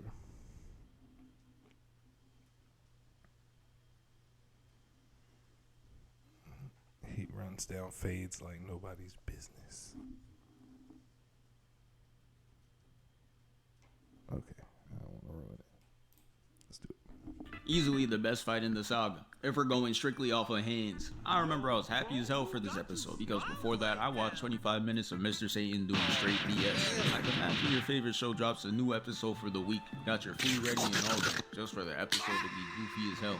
I was Shit, my bad. about to waste my time. I booted up that YouTube real quick, and Cell has me weak. He was shocked the first two forms, put up an IG story saying who want me, everyone said no, but now this third form had him looking in the mirror, feeling himself. He said, oh nah, the ladies gotta see this. Then all of a sudden he photogenic, hops on TV the next day and started a whole tournament, just so he could be seen for those couple of seconds. And now we're here. Goku steps in the ring and it was straight aura. Last time we saw bro, it was tragic. Son was clenching his chest like he saw his billionaire ex have a child with another man.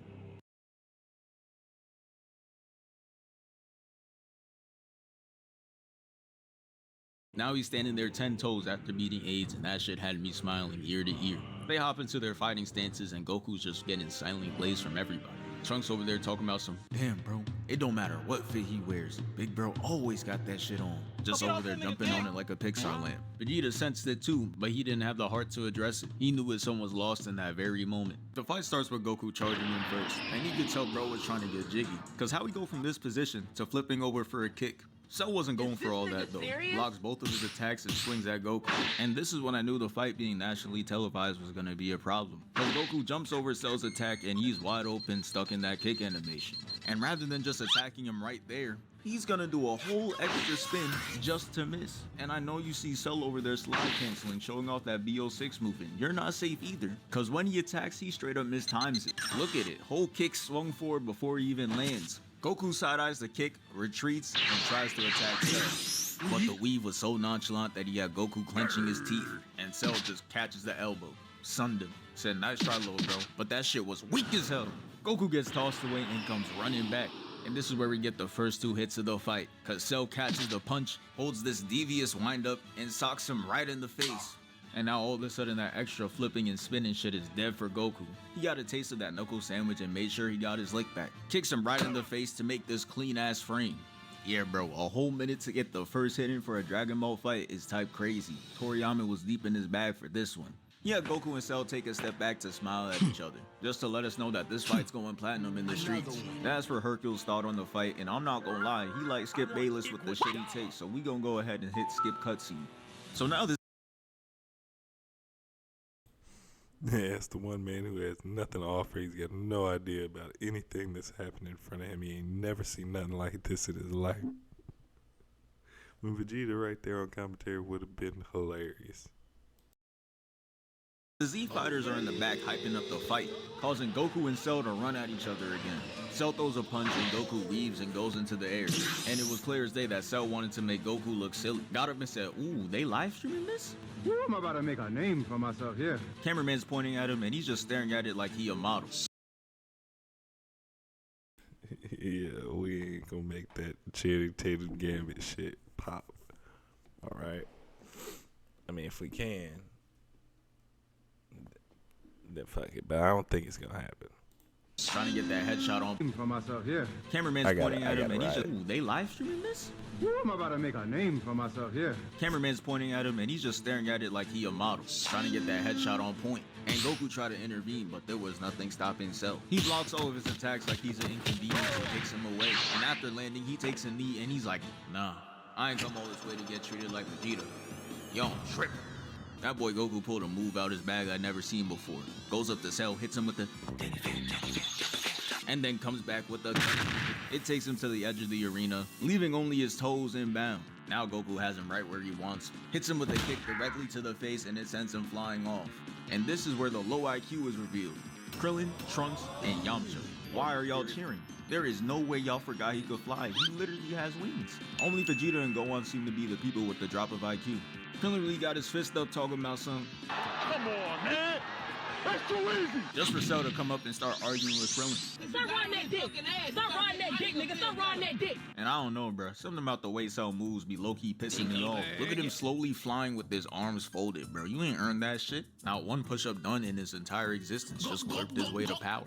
He don't know what the grind is like. At least when Vegeta acts like that, you can low-key respect it because he puts hours in the gym. But let's get to round 3. Cell attacks, and so does Goku, and they both got no hits like Netspin. They started moving like 2 Sparking Zero players with 5,000 hours. Teleporting everywhere. At Yamcha like, damn TM, we that sorry? Shit, we might be. And somehow, someway, Goku and Cell end up being right in front of the Z fighters. And this part gotta be foreshadowing. Look at how Piccolo and Krillin are 10 steps from the pressure of the fight. But not Gohan. He's standing there not even phased. That's how you know the hyperbolic time chamber got him right. I love that one. And the Pauper is just like, oh yeah, rubbing the hands together. Yeah, we ready. We go walk. Let's see what's about to happen. I'm glad he's just doing this fight with Goku though. Golly.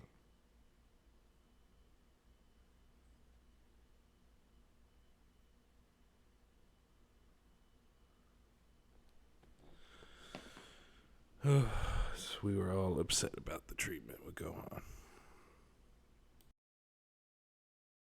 Vegeta's not reacting either, but that's because he wants us to notice him. Do you notice me? Do you notice me? Yeah, yeah. Bro, we see you, I promise. The news reporter started pressing Hercule, asking if he's gonna go in that ring. And I'm not gonna lie, I was low-key feeling bad watching this man's confidence go down to the gutter. Came in this bitch talking like Zion. I'm a competitor. I want to win. Simple as that. Simple as that. And then ended up spending the rest of the Cell game straight up capping. Used every excuse in the book. Said he was tired, sick. And the reporter was eating that shit up every time. The glaze for Hercule might be on a higher level than LeBron. Bro got dunked on in the Olympics and that shit is getting wiped as we speak. Hercules was a step further because he got embarrassed and his PR team got to work, erased all the footage, and at the end of the arc, he got the public. Was that the dunked on? Was that actually him getting dunked on? Because I've seen LeBron get dunked on a bunch of times. That's not getting dunked on. At least not in my opinion. I mean, at least not the embarrassing kind. If you try to take a fucking charge and somebody ends up rising up and dunks it, like, oh my God. But if you challenge them at the rack and get whammed on, that's way more embarrassing to me. As a defender, you know what I'm saying? Like, as somebody who actually played the game. Public believing that he beat Cell. You Shit's what? crazy. Cell starts hitting Goku with that, and Goku just hits him with another after image, ending up standing behind him to smile again. But shit wasn't all fun and games because Cell comes with a headbutt and Goku blocks it, then uses both feet to kick him in the stomach and sends him all the way up. Peak the battle IQ low. He charges up a Kamehameha to distract Cell, and you just knew he couldn't resist blocking it. He got that Piccolo DNA, got the form down to a T, and even looks back at the attack. And that's when I knew he was caught. Goku teleports behind him and hits him right in his spine, and that has him enraged. This is really when you're just play fighting with their siblings and one of you hit each other too hard. Now someone gotta get back and the real fight breaks out. Cell is mad as shit though, and he's ready to take it out on Goku. He turns to him, Goku sees the anger, and he's like, damn, he really about to rock my shit. Catches him with the right and spikes him down, sending him to the arena, and now it's time. Come now, Goku. You can't have Vegeta back there smiling like he could hang with us. He's shit. You're right. He grits his teeth, and I've never seen this animation before. He crosses his arm like he's part Wakandan, then starts hitting the spirit bomb pose and has a red ball of war just around him. See, my dumbass thought he was adding the Kaioken or something, but it was just some extra visuals, nothing more, nothing less. The power-up had him glowing like a premium VVS, and it does the same for Cell. And the camera pans to Vegeta, and that smile was wiped clean off. They walk up to each other to partake in another round. And this gotta be the first time a cameraman in Dragon Ball decides to record straight aura. And I guess it was for good reason, because the moves out the gate were different. The gut check into the elbow, to a punt in the air. The string of attacks got his eyes disconnected, and Goku didn't waste any time for him to load back up. He goes behind him, kicks him, and he dribbles off the arena. We see Vegeta's reaction again, and this shit is really cooking me, yo. How much further ahead is Goku for him to be looking like this? He got his fist at his chest, mouth open in distress, eyes wide. Like, damn, the power difference gotta be so crazy that if Goku wins and saves the Earth, he would still be sick to his stomach. He would have been congratulating him like this. Congratulations! Oh.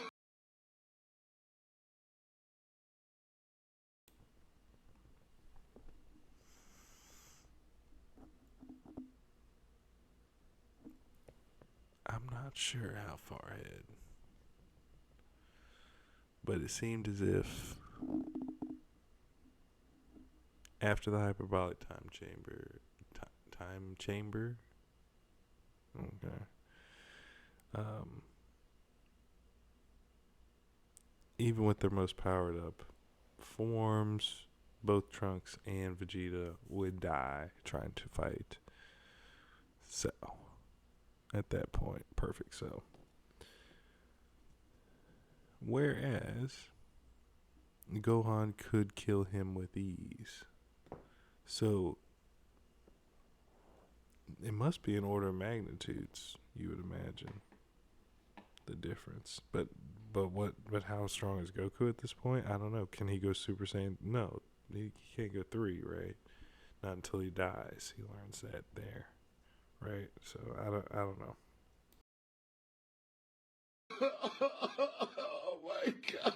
Cell goes on offense, putting pressure on Goku, but he is not going for it. Blocking all the attacks and tripping him up, setting him up for this nasty punch. But Cell moves out the way and hits him with the gut punch. Goku responds by kicking him in the side of the head, and they clash fists and knees, and Goku gets kicked away. And look at this smooth animation. Look at the camera movement. They was really ahead of their time. Mind you, this fight aired in 1993, Neolithic ages. I know the public was accusing the animators of witchcraft, but they really just had an OPS squad on their side, Team USA level. Goku tries kicking him, misses, and he gets toe poked right in the knee. Cell smiling, laughing at him, and Goku just returns with a punch. Very confused how he on the other side of Cell without him noticing, but hey, it's Cell. I'm with that. The punch sends him sliding down the arena, and Goku hops into that fighting stance. Cell goes into his deep bag of moves because he's a group project and starts laughing maniacally. Multiplies himself into 4, and Tien is just like, hey, that's my move. Damn, that is. Man, we're gonna be in real trouble if he starts using mine though.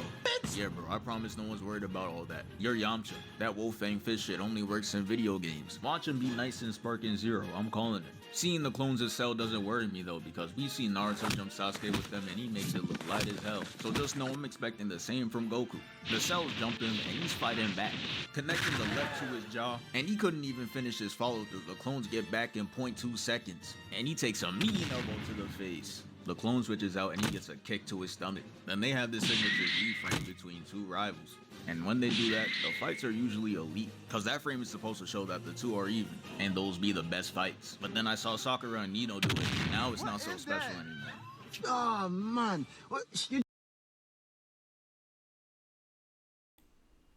Brother, what is that?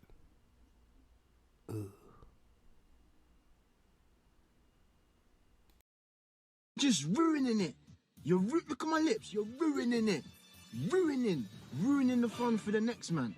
Cell hits Goku with the knee, and he moves to the middle of the arena. All 4 cells surround him and attack him in unison. Together, come on, let's shoot someone. All the shoot. The fuck is going on? Don't ask me. Know where he at? We on black, and he sees that.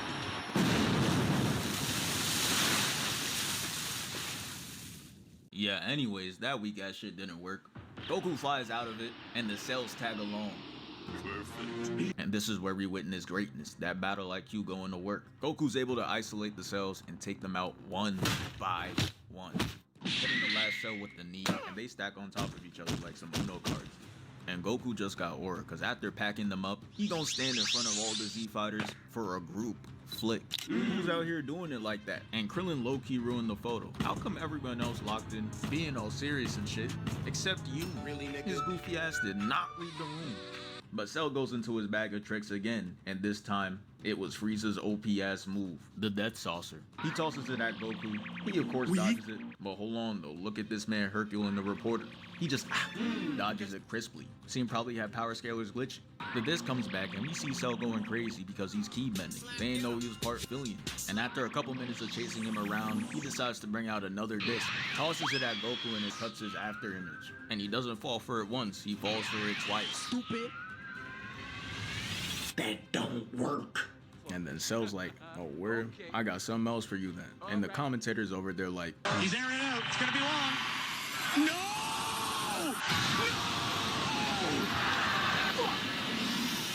Just behind him, catching him off guard, kicks him away. Cell is standing there confused because this was the first time Goku used instant transmission in front of him. He realized that cheesing these zoning moves was not gonna work for him, so he decided to go back to throwing hands. And that's what we like to see. He goes in with that elbow. Goku tries to hit him back, misses, and gets elbowed by Cell again. And now he has him in this We'll now begin the push-up section. position. He pushes himself up, and somehow, someway, Cell flies past him. And I'm just like, bro, how? He's 7'1" in bright green. Plus, you able to win when he passed by you? Anyways, he goes above him and smacks him down, ending this exchange of hands, and we get into the next episode. So the next episode starts, and the atmosphere was just different. Look at Yamcha. He ain't ever get this much detail in his face since Dragon Ball. The camera shows us no part of the fight, and all we're hearing is just straight punches and somebody barking. The camera finally pans, and we see Cell putting that straight pressure on him, pushing him down throughout the whole arena. I know you've seen that facial expression. All he's seeing is red. Cell couldn't catch up, so he decides to start swinging at us. Had me in front of my screen, ducking and weaving. He lucky I'm not in that Z universe, cause I really hurt. put him to sleep. Goku blocks Cell's punch, and this only makes Cell more angry. That look in his face means he was just there to violate, and he finally does. Hit him so hard he made Earth lose hope. Nah, son, who is this? He's out there getting cooked. We're gonna get boomed. Yeah, at this rate, we're not seeing tomorrow. But Cell wasn't finished there. He kept punching Goku with straight anger. Frieza's gene took over his body like a symbiote in this moment. Hit bro with that thunder. Every hit he took gave him a sneak peek into heaven. It was looking like GG's. Goku ducks under, kicks him up, and sends him flying to the sky. He hits his teleport, and I'm like, oh yeah, now it's time for my son Goku to get active in this bitch. But Cell shuts that shit down by dodging, and now they just both teleport.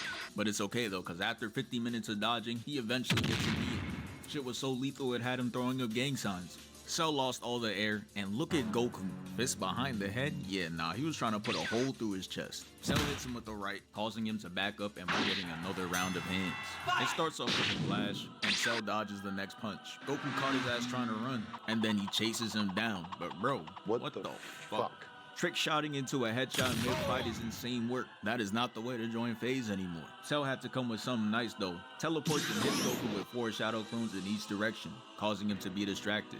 And then Cell comes from above and drags him down. He got Goku's left arm caught, and somehow Goku didn't end up breaking anything, so they go right to scrapping.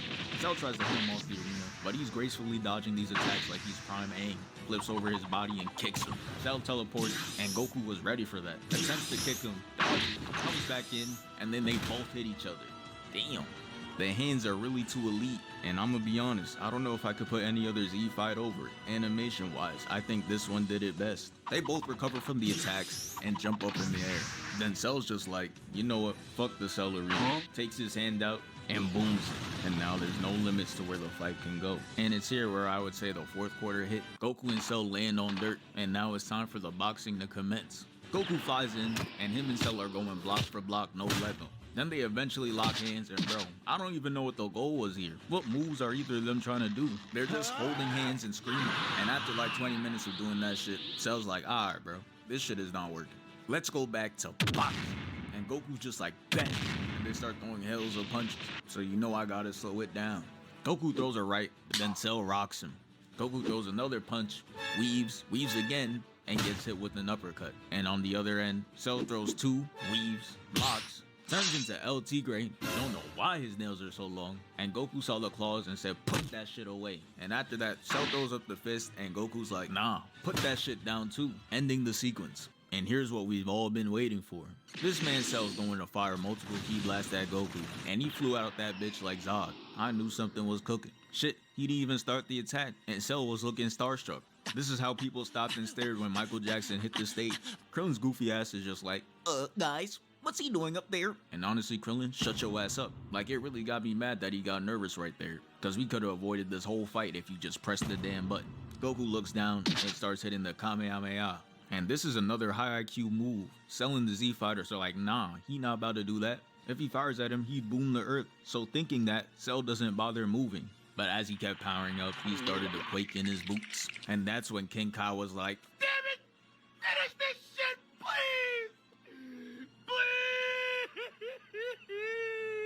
please! He hits the instant transmission and it catches him off guard. And he unleashes it. It eviscerates the top half of his body, and I'm watching my screen like this, cause it was the coldest Z move that I've ever witnessed. Yeah, I think that's one of the first times that we seen Goku like take some shit real fucking serious and literally try to kill that motherfucker like immediately. Like, think about how long he and Frieza were fighting. You know what I mean? And how many chances he gave Frieza to live. And he's the only reason why Frieza did continue to live for a little while, I think, because he could have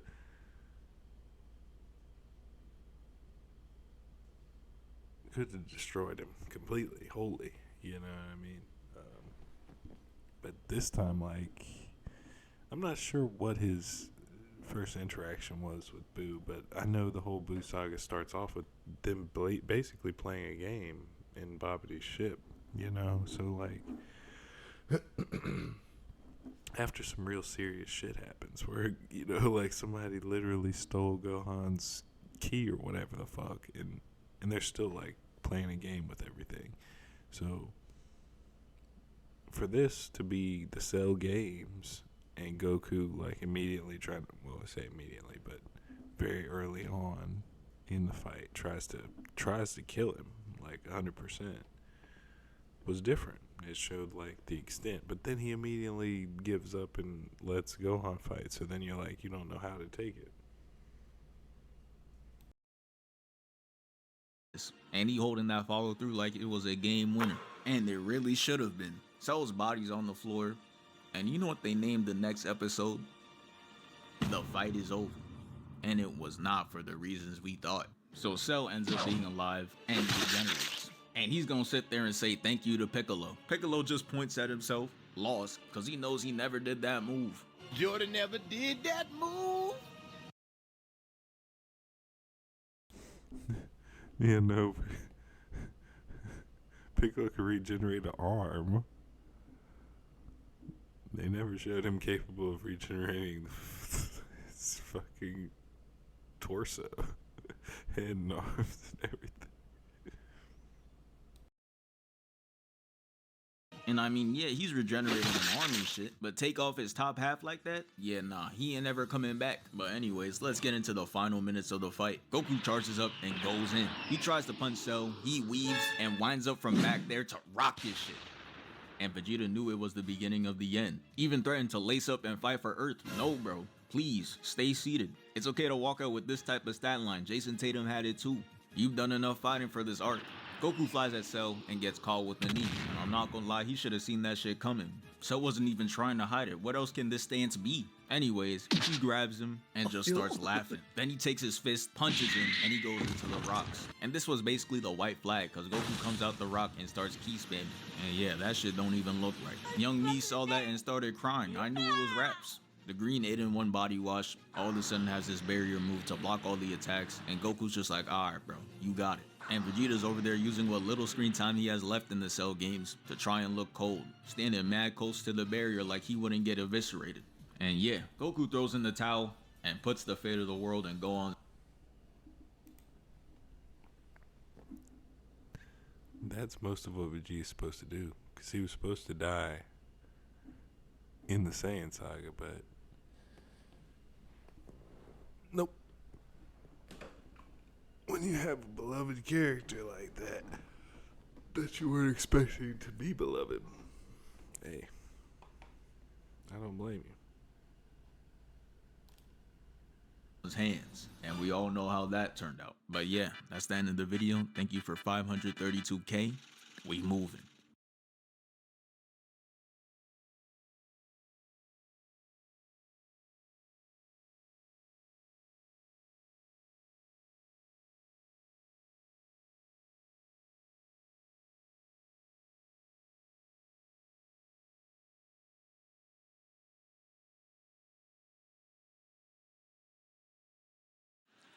Now, there's one thing you might have noticed I don't complain about. Politicians. Everybody complains about politicians. Everybody says they suck. Yeah! Well, where do people think these politicians come from? They don't fall out of the sky. They don't pass through a membrane from another reality. They come from American parents and American families, American homes, American schools, American churches, American businesses, and American universities, and they're elected by American citizens. This is the best we can do, folks. This is what we have to offer. It's what our system produces. Garbage in, garbage out. If you have selfish, ignorant citizens, you're going to get selfish, ignorant leaders. And term limits ain't going to do you any good.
Where's the logic in that?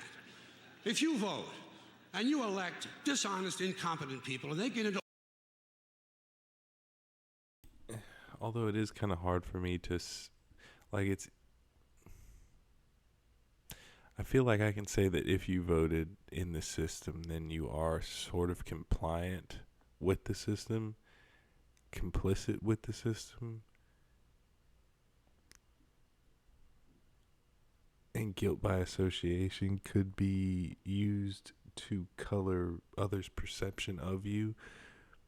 And I don't really like that so much because it's kind of like the same thing with the soldiers. Like, I don't have any animosity or disdain or dislike towards them, but I feel as if they were brainwashed at a young age and taken advantage of, and so is their families usually, and you're convinced as if you're fighting for something great, that you're doing a great thing, and then only to find out that it's not quite what you had been taught or told. So I can see the same thing with someone who votes and they think they're just doing something good, great, honorable for their country, a noble thing, and assume that, they assume that there's not evil forces at play, and there's not evil forces at play or at work in anything at the highest levels, because there would be too much scrutiny, and I can see how people naturally kind of come to those conclusions, but that's not the case. But I want to have grace for people whose intent was in the right place. But that's the tough thing, is that only God has access to what your intentions truly were.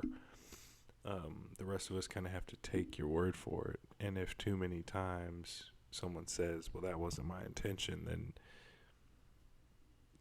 God could actually tell whether it was the case or not, but we can't, and I can't continue to trust you if you're gonna be doing that. So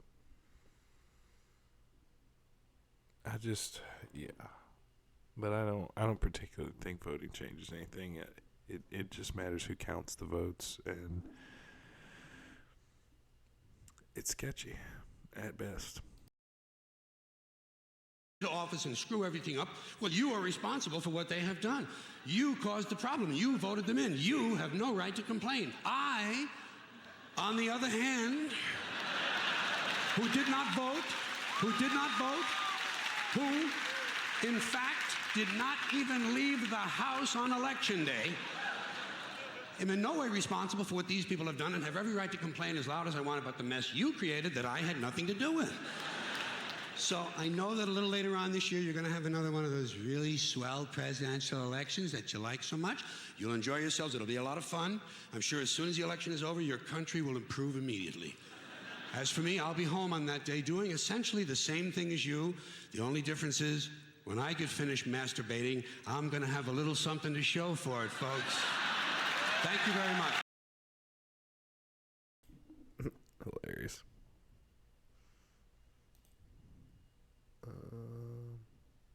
I do know the second one too, the second bit, but when he's a little bit older, but although much of it is true, I just the industries that collateralize.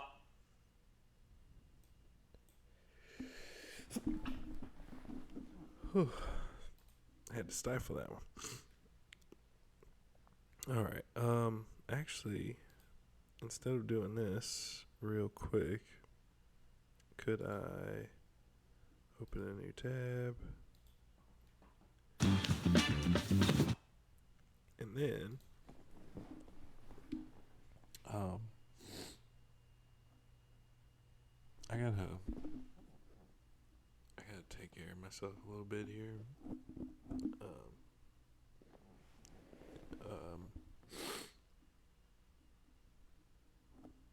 But I don't want to stop and start the stream. So what I'm gonna do is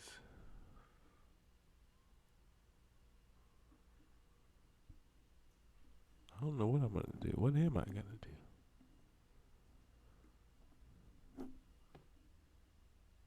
I guess I could play one of my streams.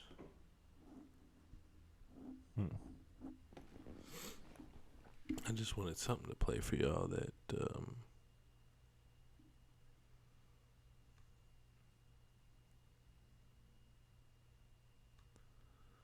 I just wanted something to play for y'all while I do a few things.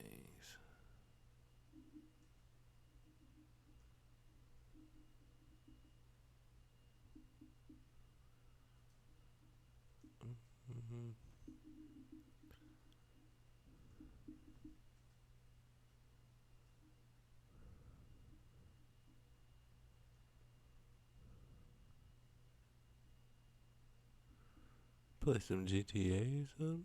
Shit.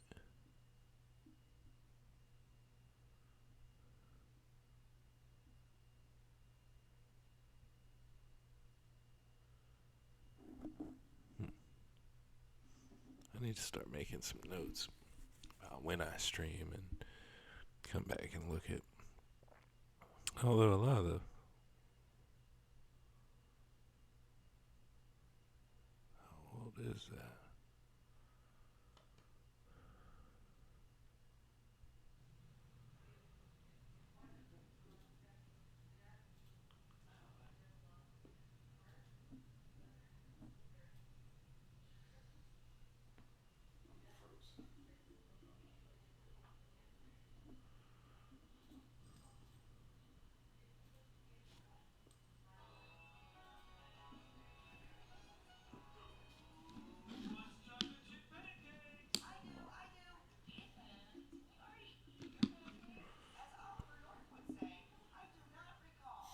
Okay.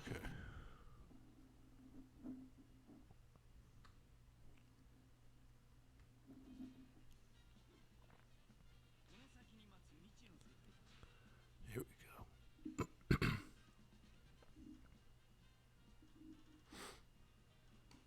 I'm gonna fade out over to.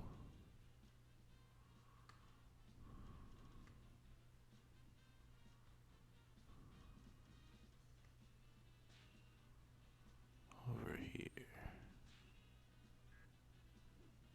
There we go.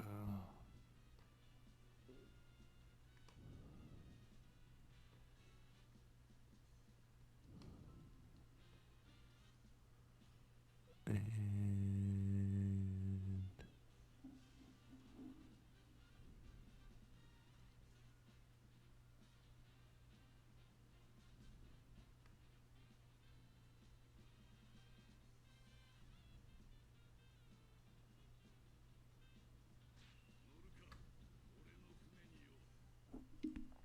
but this is last night, so I didn't really have no audio or nothing like that I could critique out of this one.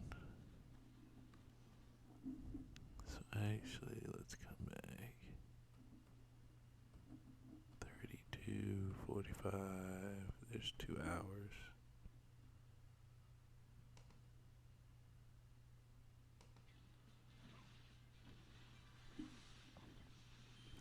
Oh shit, I gotta turn this mic off.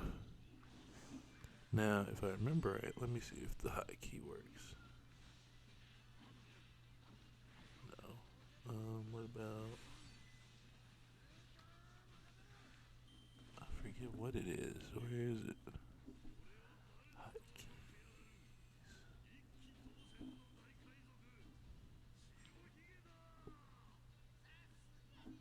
I know I've seen it.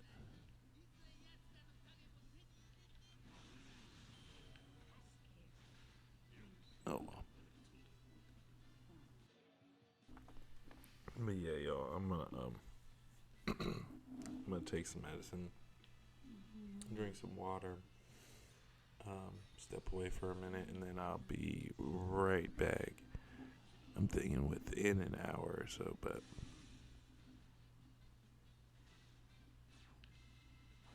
whichever way.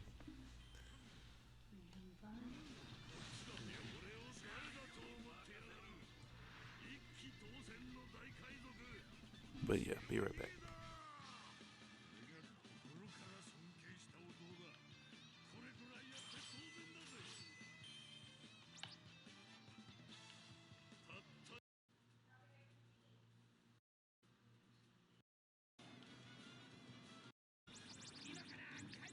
I love this life.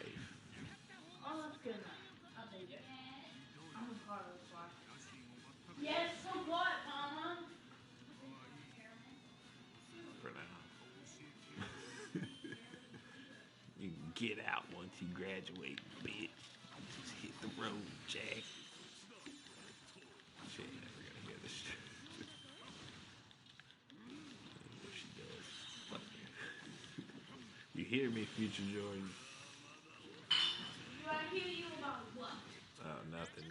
That's present Jordan right here, and it'll be past Jordan in the future. What's my husband talking When about? future Jordan. He's talking about me. He told future Jordan something that only she now knows. But I want to know now. Yeah, no, but you ain't gonna listen to it. But if you did, I was just gonna tell you that. He's not sexy, but he's cute. Oh my gosh. Like a baby type of cute. Like how you're like, oh, you're so cute. Not my head like that. It would be hard to find it anyway, so hopefully you'll never have to be subject to this. What are you talking about? What? I think he's sexy. He's not talking about that, Mama. He's talking about me subjecting someone to something. What? No, I'm talking about future Jordan. Future Jordan not being subjected to this. To what? The mistakes of the past. I don't know. I don't even remember what I was saying. Do better than me. We're not setting high bars around here. Yeah, Mama, I said if you get on, I was it.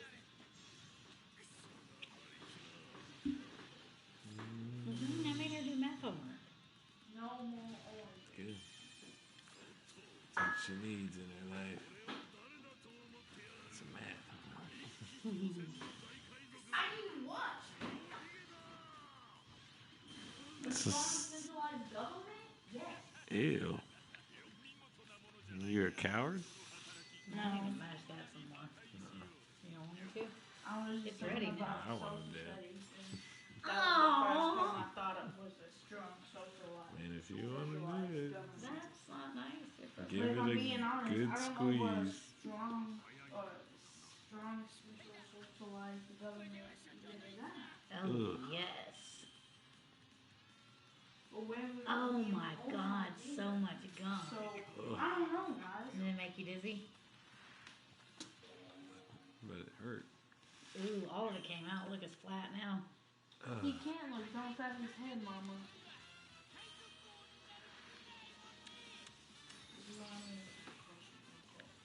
What would it sound like? Go watch your show. I'm scared. Here, you go watch. I'll go watch Dahlia, and you go watch your show. Yeah. Get Caleb one more.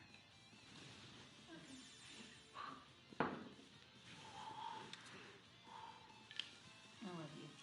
I love you. I love both of you. Indeed. I love you too. Do you love me, Caleb? I said we love you. If I have to. You don't have to. It's a choice. Oh, well, if it's a choice, then sure. Aww, Caleb. Just for that, I'll open it. And look, I did it.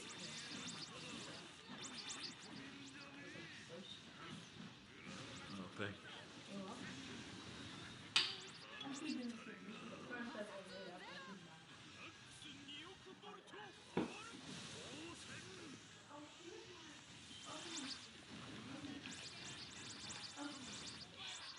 Come on.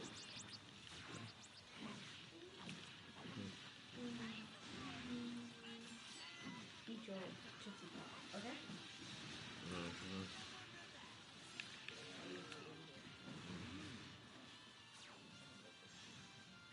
It's supposed to be good, because it's cold. I don't know. Because it freezes the hole, so it's cold and faster. Yep. That cold will Close your pores. That's true, right? Yeah, tighten. As far as I know. Yeah, tighten your pores. So that'll close up faster. Look, there's not blue in there. Nope. That was on my finger when I wiped that. So, you got a little bit of blue around your really brownish eyes. No, I do not. Yes, you do. It's like a blue line all the way around the edge. No. I'm looking at it, brother. Well, that doesn't seem right. A blue line on my eye. It's just because there's a lot of blue on the TV screen. Oh, maybe. That would make sense, actually. So I'm looking at your eye. I don't know what to even say. Exactly.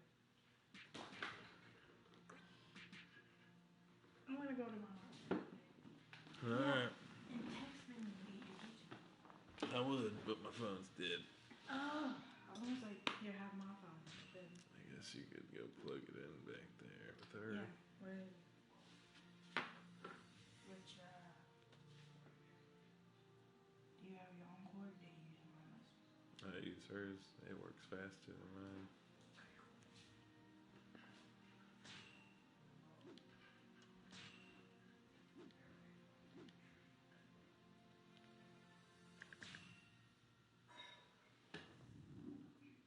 I don't know what's happening.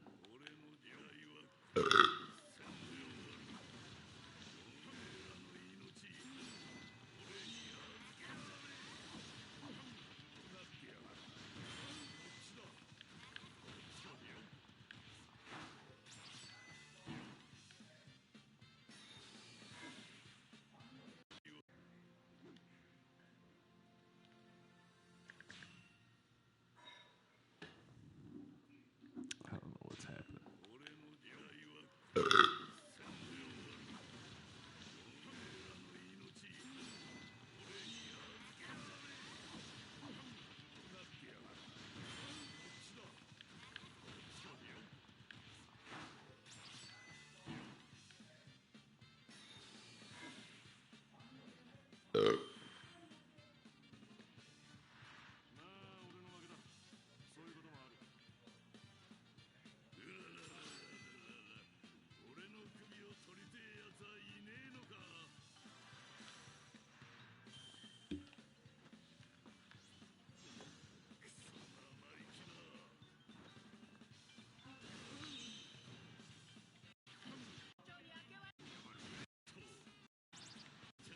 Like, they just flipping a budget.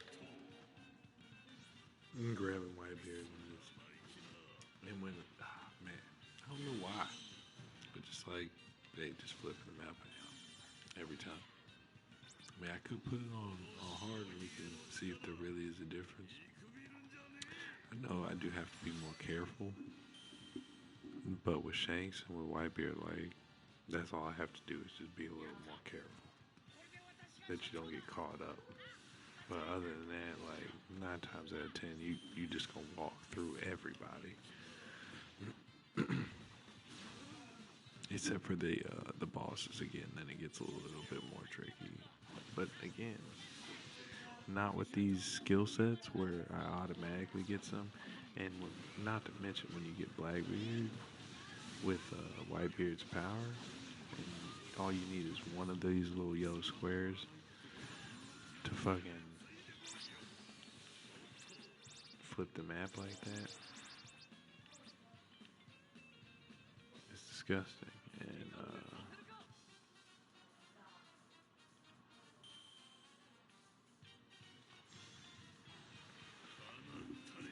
I just don't see it being an issue when you're on hard, unless that's how you get him.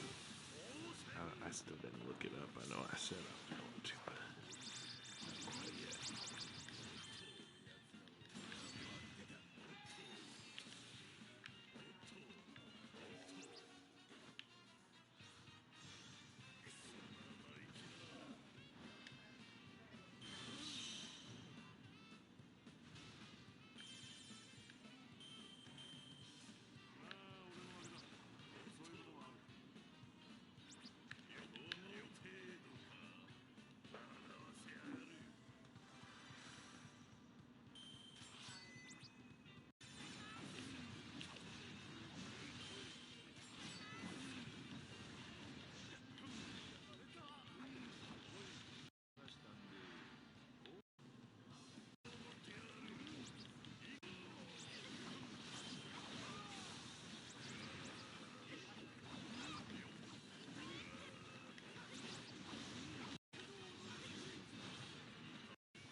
This is only beer number 3, y'all. Just beer number 3.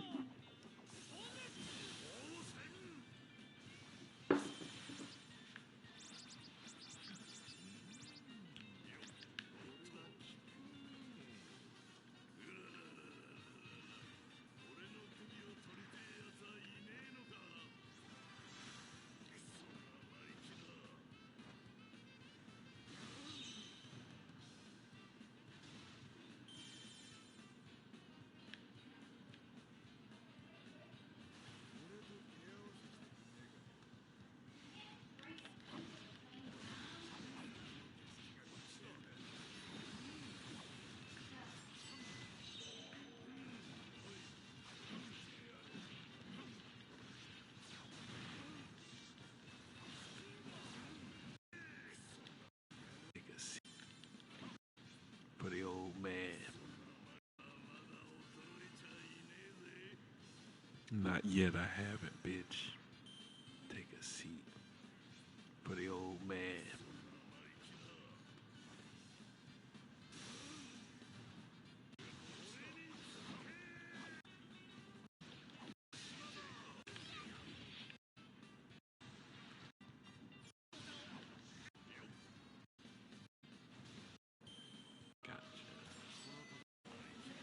Nothing.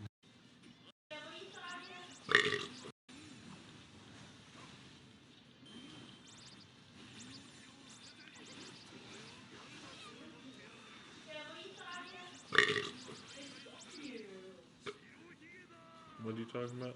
Guess what I just did? What did you just do? I'm not gonna worry about it again, I swear.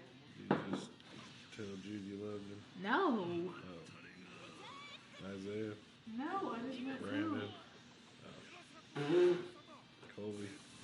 I went poo. Oh, damn. Drop a deuce. Deuce Y'all's bathroom. Why would you do such Mama a let me. disgusting thing?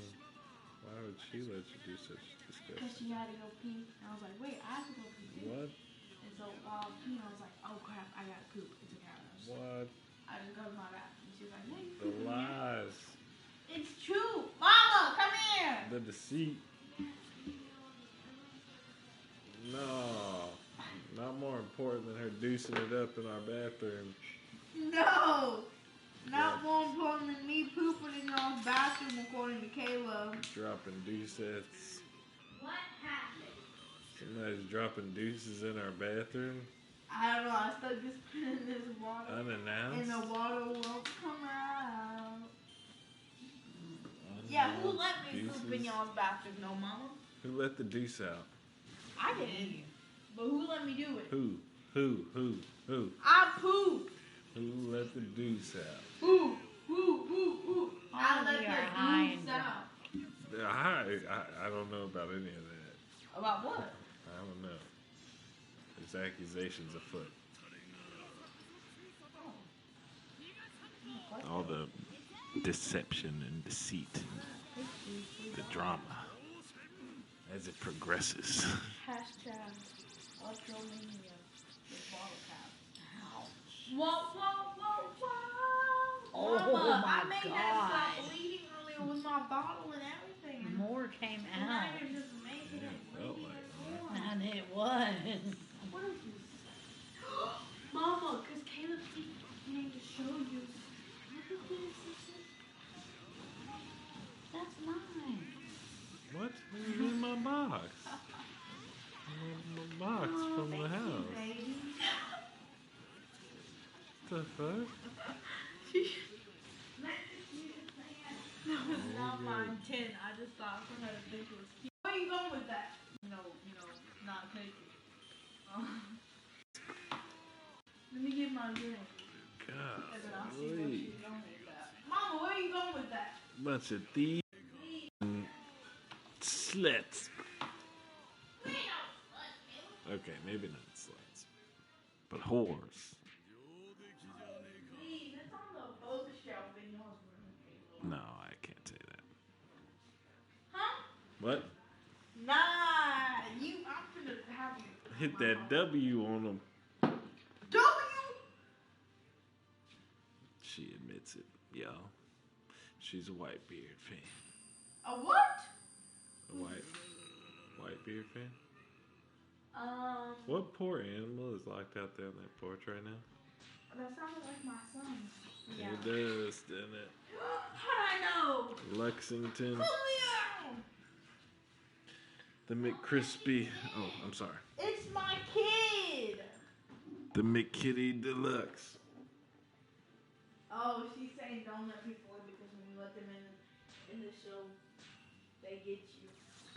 They get you. Mama, look, it's just my son. I'm waiting to see you.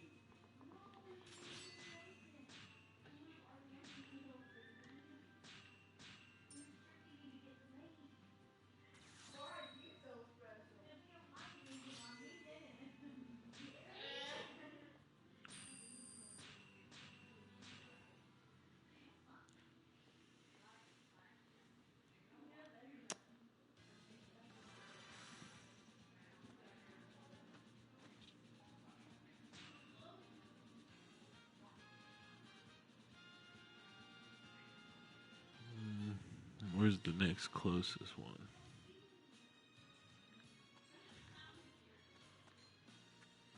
I mean, it does get a little ridiculous though when you go back and you start to play levels like for like, I don't know, 15 or 12 or something like that. You know, like, or even 20, yeah, probably. It's probably gonna be like, I barely even have to try. I'm just gonna be like killing everybody. But fuck it. I wanted to grab Shanks and Whitebeard real quick. If I wanted to struggle, I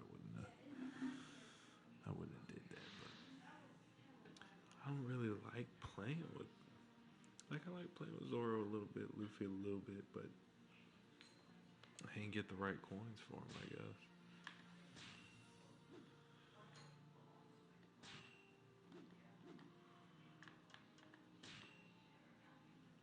Let's do this shit.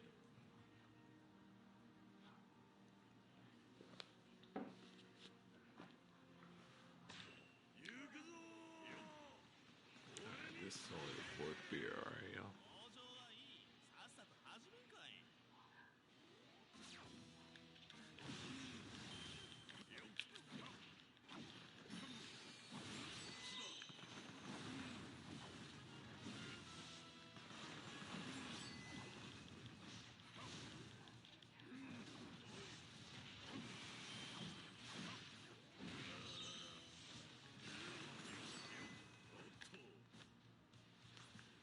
Goodbye, Kaka.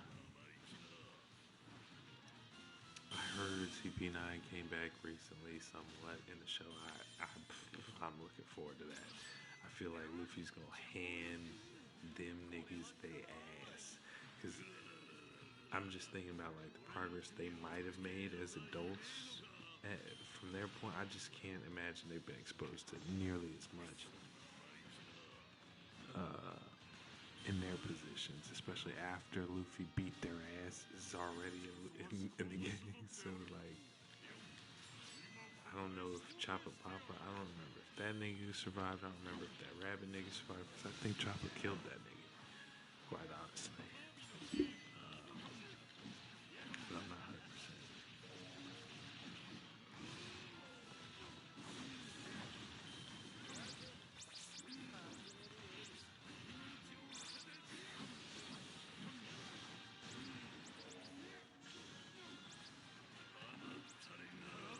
I need to start watching that shit though. Can't lie. I don't know who you are or what you think I be talking about. Man, I need a beer now. Or something. There ain't nothing in there. Yes, there is. Put that up to your mouth. I bet you some will come out. And here, I'll get you one. Yes? Huh? What about Chinese food? Panda Express does sound good right now. But you know what?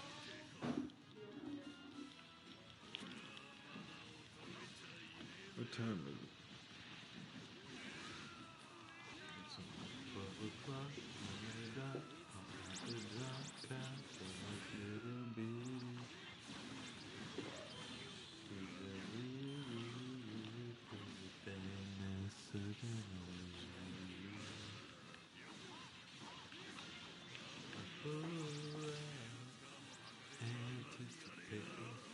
Good man, don't keep me waiting. I just want to slide inside your hole. Alright, now, who's next? Caleb. Guess what's gonna happen? What's about to happen? We're gonna fight. 12 o'clock on the dot. I'm about to drop cop in this little bitch. There's a real, real, real pretty thing that's sucking on me. Pull out, anticipating. Good mouth, don't keep me waiting. I said, I just want to slide inside your hole. You gotta tell me what you want from me. That's what the song was. No, that is a background lyric. He says it really fast. He says, I said, I just want to slide inside your hole. You gotta tell me what you want from me. That's what the song was. No, that is a background lyric. He says it really fast. He says, yeah, no, an tell me ad-lib. what you want from me. Almost like an ad-lib. I don't know if it is. Yeah. Kind of like an ad-lib.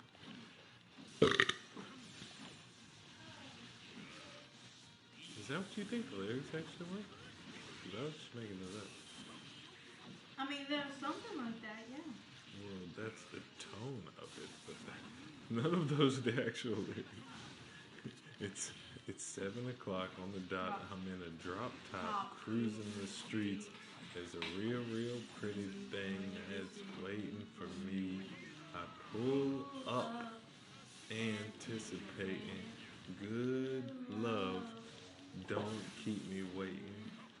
I just wanna take it nice and slow.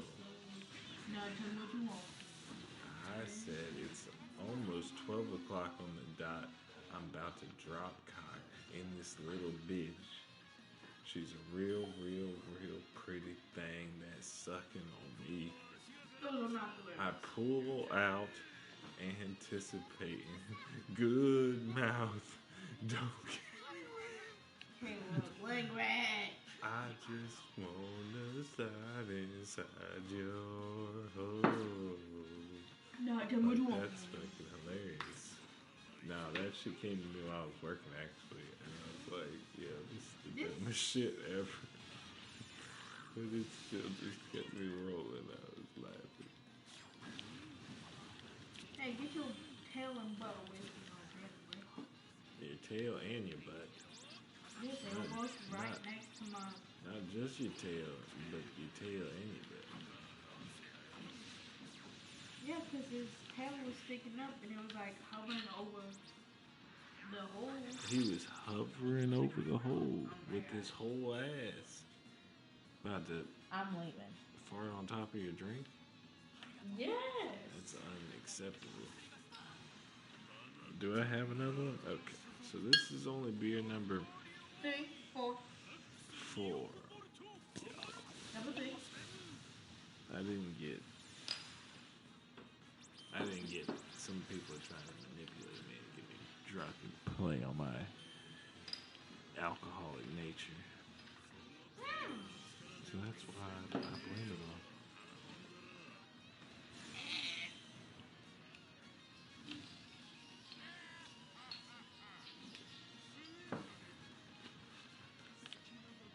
But it is Saturday, I say fuck it.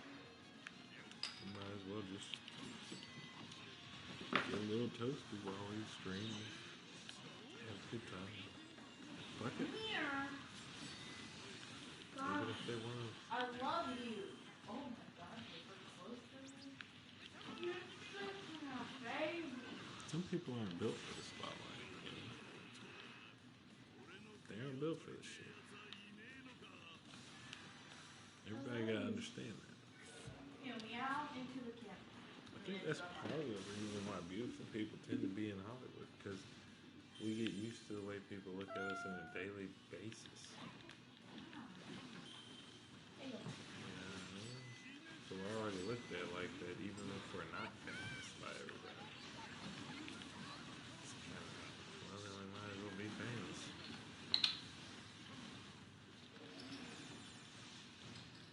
Lucci, really? Lucci. Pick a hand. From the CP9. Wow, how did you get that? I don't know. How could I have heard it jangling and jingling and...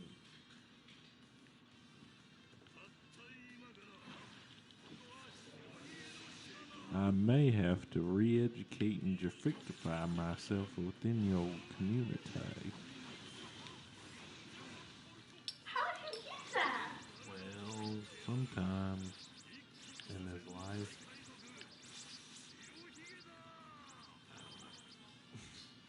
I just guess. There's no secret to it.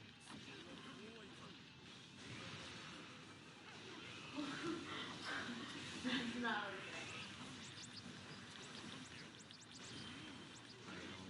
You understand there's no trick to it, we're just guessing. What? No, you're not guessing. Where's the... This is all psychology here at this point. It's pretty simple shit. Now, I shouldn't be able to guess.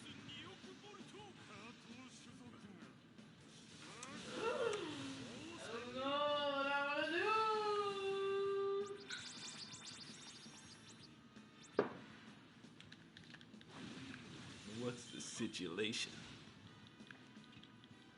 Ah, you got it. Oh my god.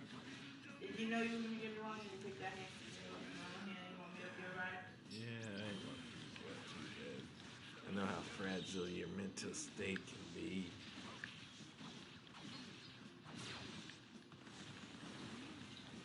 You know what? Just because you said that. I'm kidding. I didn't know what any of them were at any point in time. I'm not paying attention. I'm playing the game. I'm the other Jordan. The other Jordan. Yes. So she's got the dissociative identity disorder, apparently. What the heck is that? Dissociative disorder. Ooh. I don't know. I think that's like what they used to call split personality. No, you don't. You have BPD? I mean, shit. I would really... Put it past me? Or really not put it past me? No, I would wait until your brain is developed before you assume that anyway. I'll wait until at least somebody diagnoses you and then you get a second opinion and then they also agree. 'Cause I don't know if it's different with kids too.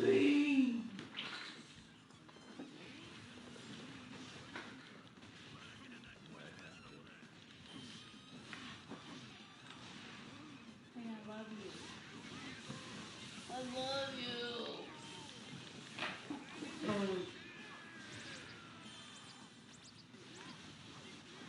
Victor. Vector. Because I commit both crimes. Jude and Jude. We call you Victor because well, no, we don't. We call you Vladimir No. because you're always Putin.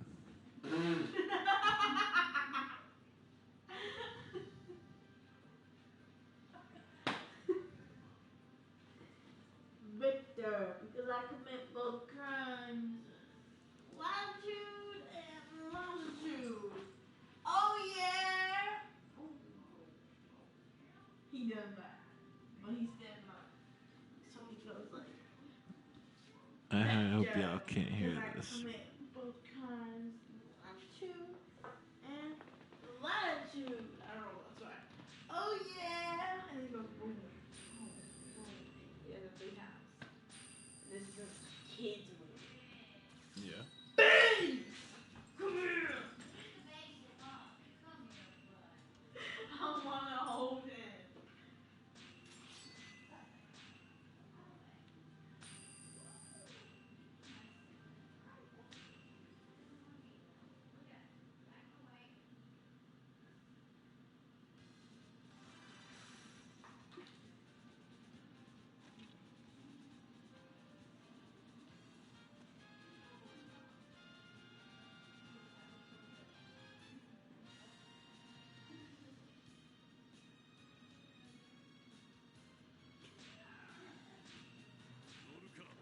Alright, I'm gonna do one more tonight.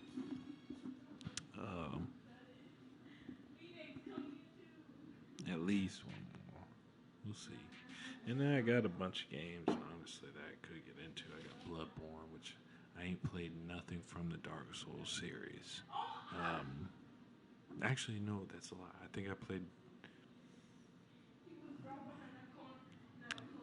I played one of the Demon Souls for like 10 minutes, 15 minutes, but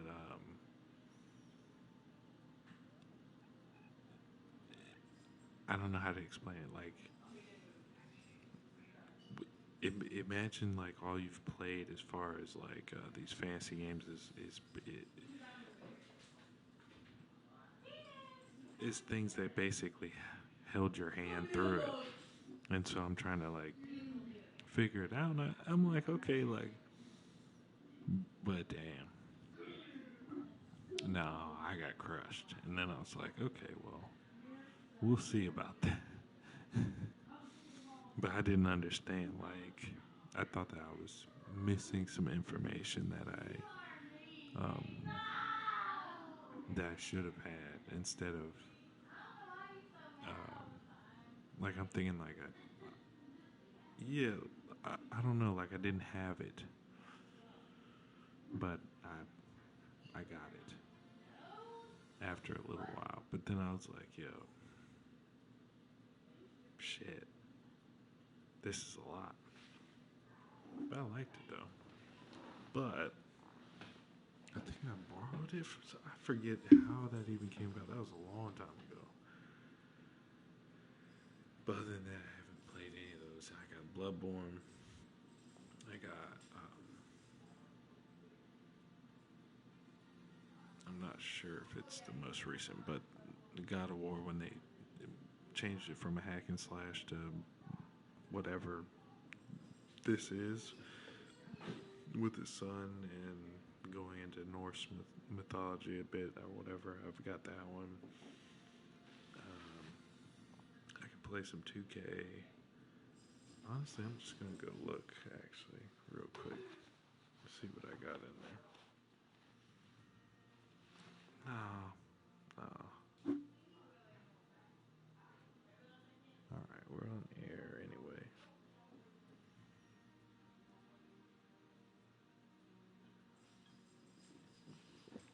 Point is, I will probably get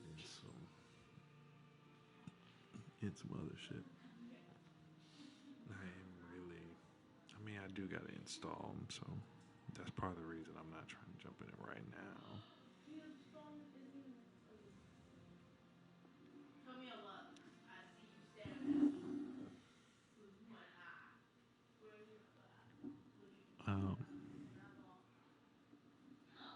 Hopefully the audio is perfect.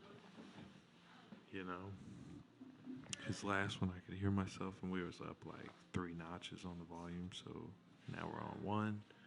Hopefully we can hear the fucking gameplay in the background and we can hear the speech properly and we can know, okay, this is what we gotta do. And if it's like that for both Skyrim and for One Piece with it set the way I got it set, then I know what I need to have it on at least. Beans. to start. You know what I mean? And then we can adjust All the cats when we see keep fit. looking at me with just one eye. They keep hiding their other eye behind another object and keep going like this. And he's on the zoomies. And that's because they don't trust you. They don't trust me. Why don't you trust me? And you keep drinking my drink. Stop drinking my drink, brother. At this point, I'm gonna have to drink another one.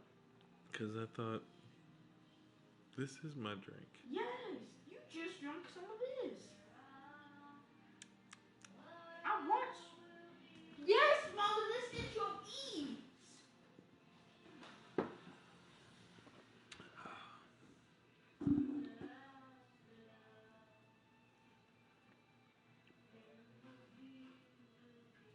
When I first heard that they were changing the gameplay for God of War, I was happy I didn't have a PlayStation at the time. Because I was like, well, damn, I was going to buy a PlayStation literally for that. Actually, can I get on the PlayStation Network right now and get Grand Theft Auto San Andreas and stream that shit? If I can, nigga, I might end this one and you might see me pull up San Andreas. Like, no bullshit. That game is just fun, dog.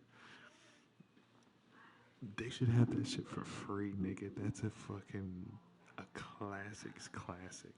I don't care whatever, dog. Anybody can say anything about Grand Theft Auto 5, 6, Vice City. You can say whatever you want. But San Andreas, to me, when we see CJ for the first time, definitive. Why aren't you playing again? Because I'm talking to them. Who?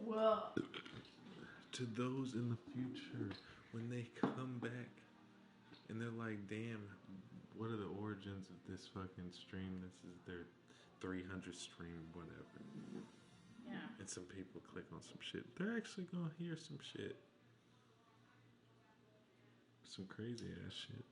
Yeah. Some raw and unfiltered shit. Could you imagine if, like, you could have access, really hot in here. like, you could have access to one of your favorite artists, like, first recordings. Oh, I like that. Or something like that. You could see how they got good over time. Well, I can. Corey still has all his old videos posted up. Exactly. So we just working. Money. We're getting our reps in. We trying to get. What the hell is that? You need to go to the dentist. Like me, get my teeth ripped out here in a little bit. Actually, on Wednesday. Straight wisdoms. I don't even go to the dentist. Don't say that. They're snatching my wisdom out of me. That builds how I do things. Shouldn't be doing. What the hell?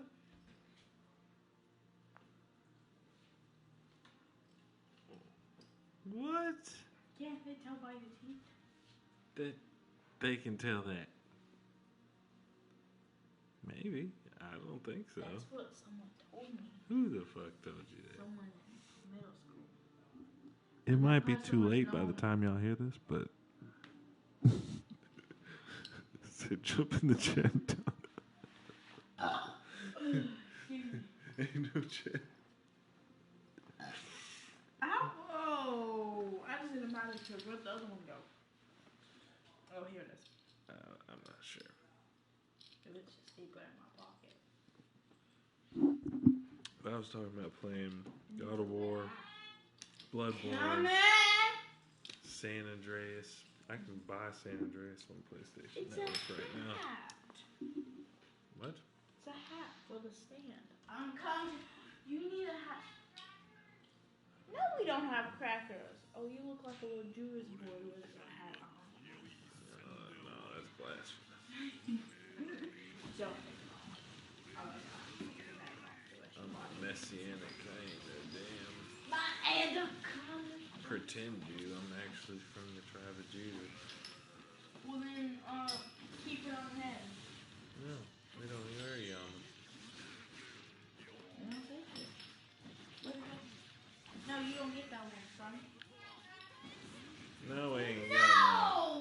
Just you, baby. Caleb said just you.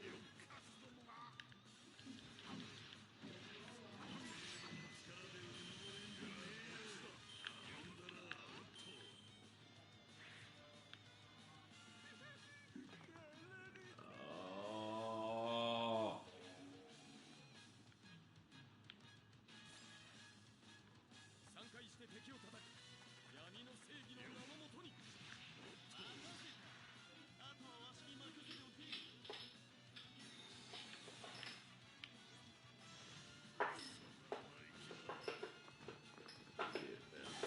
Out of here.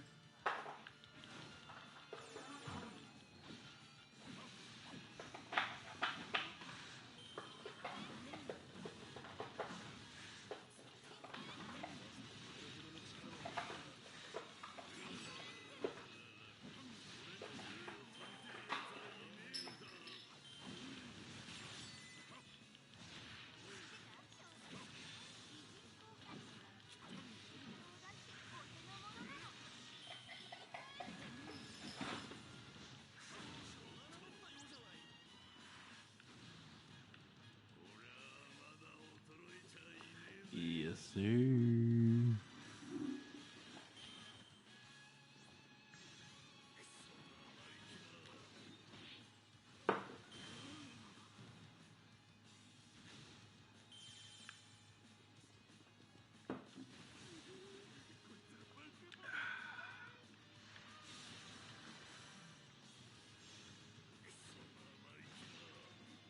Pretty sure this is the only one that fit beer. All right, yeah.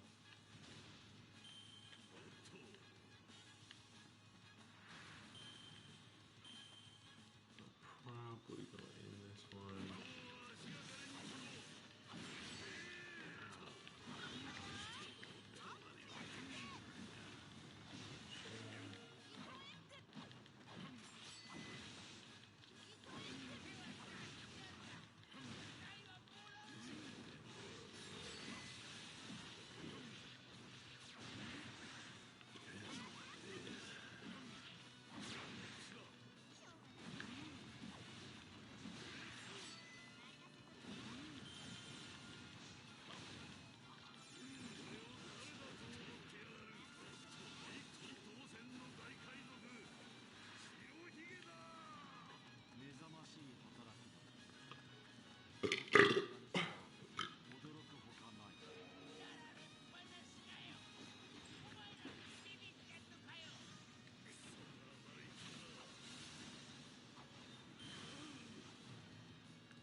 Nigga, Frankie said my body is super hard. Super hard, nigga.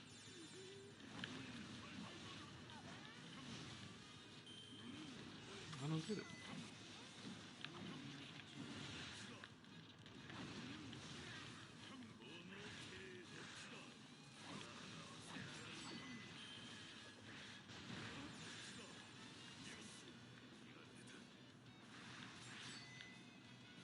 Seen pacifist, so good.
What the hell are you doing, man? I'm gonna fight you. Yeah, yeah. You still have that hat on it. Get the fuck out of here. Okay. What the fuck? What? What are you doing? What am I doing? I was coming to check on you. You drunk or something? No. Sound like you've been drinking. No.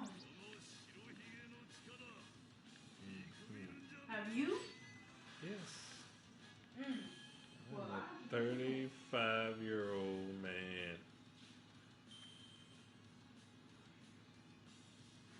I mean, I will be in 2025 anyway. Lying about your age and everything. It's nobody's business how old I am. I'm Me an neither. old ass man. Me too. I'm a little girl. Ew. I'm an old lady. She's got those XX chromosomes. I'm not a boy. That's XX. Girls have XX chromosomes. I don't know. I didn't pay attention in 7th grade science when they taught us that. That's why y'all are normal. Oh, so you're not old? Yeah, that makes sense. Because I got the XY chromosome. That's why. Two different ones. Not the same ones. Look like a goddamn caveman with dreads on that motherfucker. I'm like, What do I look is my nose really that big? And my lips that big? And my eyebrows bigger than my eyes themselves? Like, god No, dang. your eyebrows aren't bigger than your eyes yourself. Your lips aren't that big, but your nose. Lucky she couldn't see my ears. The motherfuckers would have took up the whole rest of the fucking painting. No, your nose is about that big though. In case y'all are wondering, we're talking about a caricature that we got done downtown Chattanooga, I think it was. Yeah. But yeah, a caricature. Do I look like mine? Yep, with that big ass nose and that big old almond shaped head.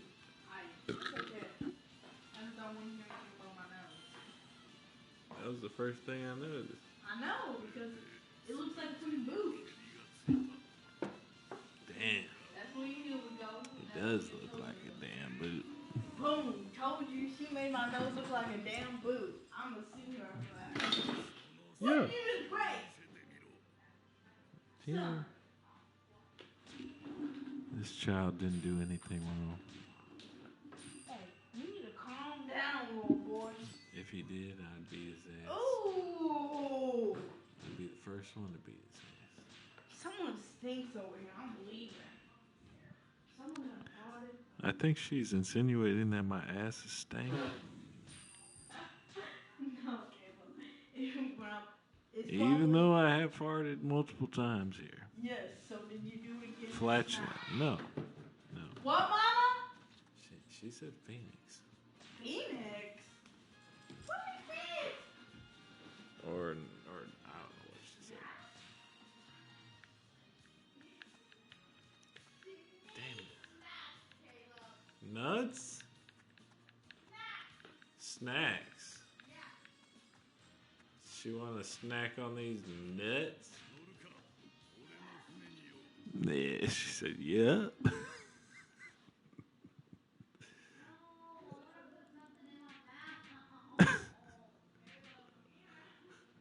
Shut up in there. God damn. Said she want to put something in her mouth. Fucking terrible. I don't want to hear that shit. They must think I'm one of these goddamn degenerates out here trying to...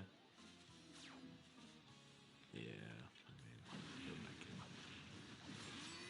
I am quite the degenerate. Unfortunately. I tried it.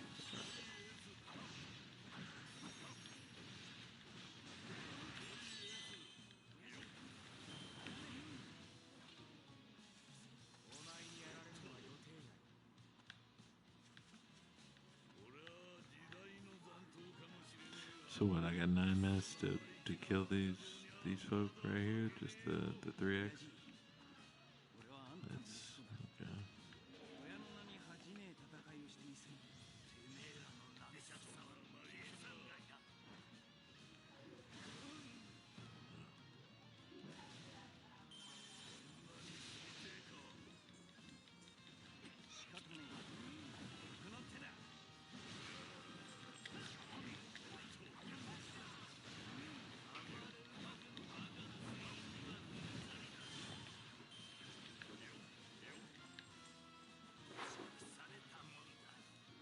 Come back anyway. Yeah, baby.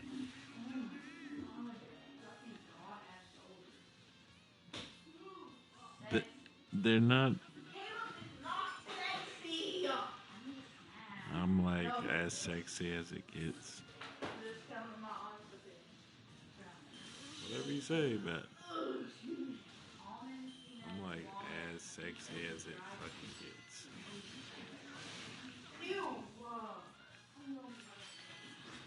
And to think anything otherwise is, I mean, I think illogical, quite honestly. But to each their own.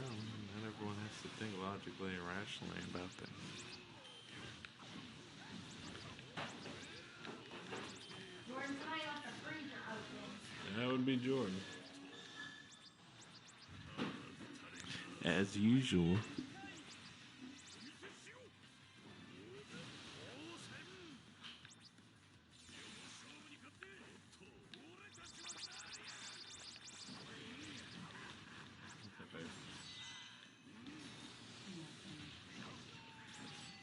We got a whole broadcast up here.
Let it rip.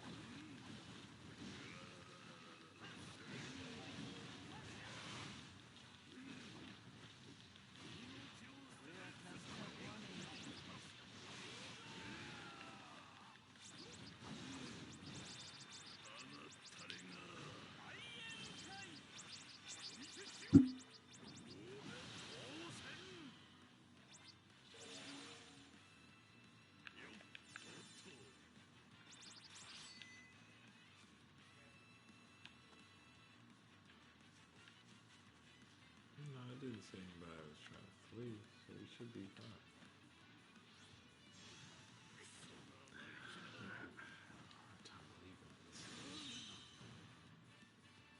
Really went in with like 15, less than 2,000 for that full.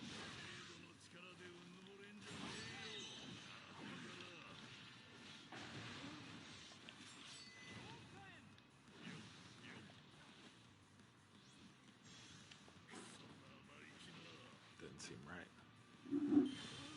Yep, that's Victor.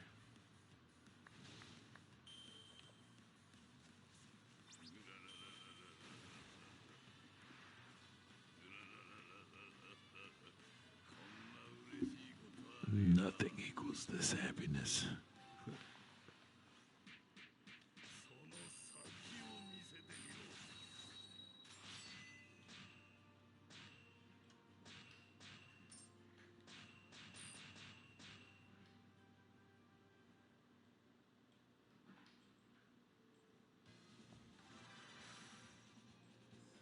Another one.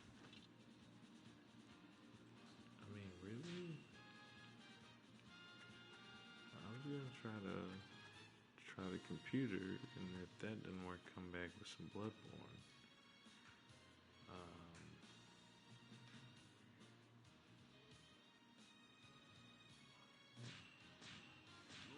I don't know who I'm even fighting. Usually with the one, there'd be a person there. But it didn't even describe anybody. Who? Ivankov. I wonder if we've seen Dragonfight in the with the current current anime. Yeah, no, because I've never even seen it. Not even in anime, or not even in manga. So that'll be interesting. I mean, we see him pin Smother down, I guess, but like, kinda.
the loans that creditors give Mhm. out. This is oil, this is energy, and on that account, you're right. This is what the oil industry does. Force doctrine, right? Yeah. Who gives a shit how much debt you have when you have the most powerful military on planet Earth with a navy that can say, "Oh, we'll just blow you up." But who owns that military? The United States.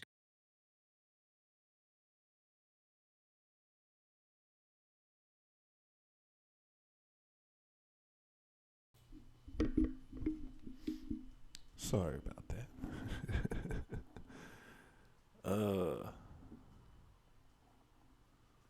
I'm gonna get into a few more of these videos.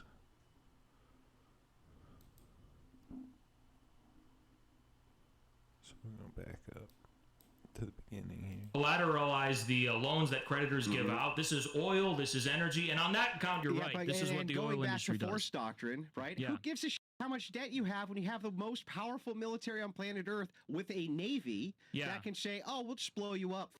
But who owns that military? The United States government owns it and deploys it. But if the government is in debt and 50% of my income taxes are going to servicing the interest on the national debt, then our government is clearly occupied and controlled by the private interest. By who? By the private interest. And who are they? The international financial institutions, the bankers. And who owns them?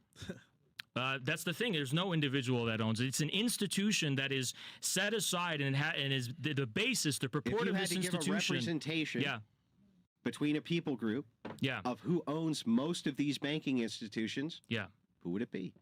You think it's the Jews? I'm asking you. I don't think it is. I've looked up the numbers. I've looked up the names. I've studied this. I've had my people study it.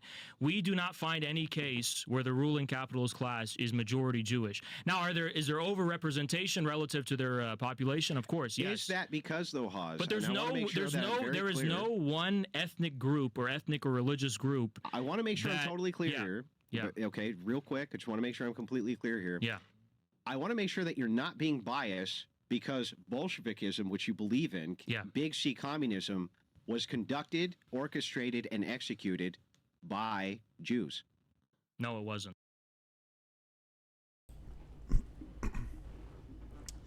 Now, this is something I haven't looked into. I'm going to have to look into it. But apparently there was a genocide of Christians in Europe under the Bolsheviks. Now, I don't know much about Eastern European history at all, but this is something I've heard a few people bring up. Very few people, but people, of well repute mention this. So this is something I'm going to have to look into a little further.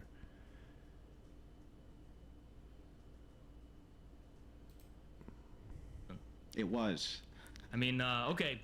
Well, if it was conducted and orchestrated by Jews, why is it that only for 2 years, and not even 2 years, just like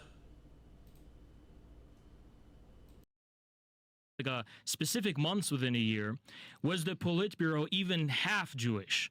For the overwhelming majority of the existence of the party, Jews were a minority at every level and at every rank of a position you can have. So when you take a whole, take a whole of an organization, right? You can have people who overrepresent different key positions inside of an organization. If they overrepresent these key positions, they're still in positions of authority. Overrepresentation doesn't imply control. That's just relative to your population. That's true, unless we have the positions of which they're in control. So, such as which? So for instance, inside of a bank, right? Yeah. You would look at who are the policy makers. Yeah. Inside of government, you would look at the same thing. Who are the people who actually? So in the Bolshevik Party, who controlled everything in the Bolshevik Party then? Who?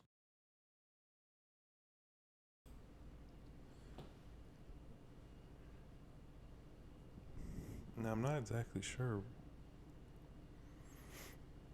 Is the Bolshevik Party, was that led by Stalin? Was that led by Lenin? Was that again, I'd have to get a much firmer grasp on that kind of stuff before I started to comment with fervor, you know what I mean? The way I would like to. You tell me. Wasn't Jews. Well, who was it? Well, okay, we have Stalin as the general secretary. He's not a Jew. The only the major Jew is Lazar Kaganovich, who's the commissar of transportation. Okay, so that doesn't sound like having an office or an administrative position where you're like controlling. So then, Stalin, who maybe I'm misremembering, but I could have sworn that he changed his name because he had a Jewish name. Because yeah, but he's using Stalin as an example here when he says not Jewish. I don't know. Everything or controlling everyone. All of the main positions of executive control. I mean, for a few years, you had an NKVD chief who was Jewish. That was Yagoda, right? What about after Yagoda, he gets purged, he gets shot. So clearly, he wasn't the boss. Lenin wasn't Jewish. Okay, what about Trotsky? Trotsky was killed. Okay, and he was kicked out in 1926. He wasn't even a Bolshevik. Was he Jewish? Trotsky was a Jew, yeah, but Trotsky he was not. Jewish. He was not a Bolshevik. The thought leaders, right? He's not a thought leader. The thought leaders, definitely were Jewish. Nope. Yes. Nope. Yeah, I can give you a list. I'll explain. Give me the list. I'll explain the history to you. Okay. Explain. Trotsky.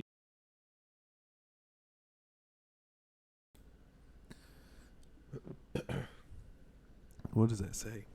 The black cap. Oh, of course, it's the crucible. But the black cap of doom descending.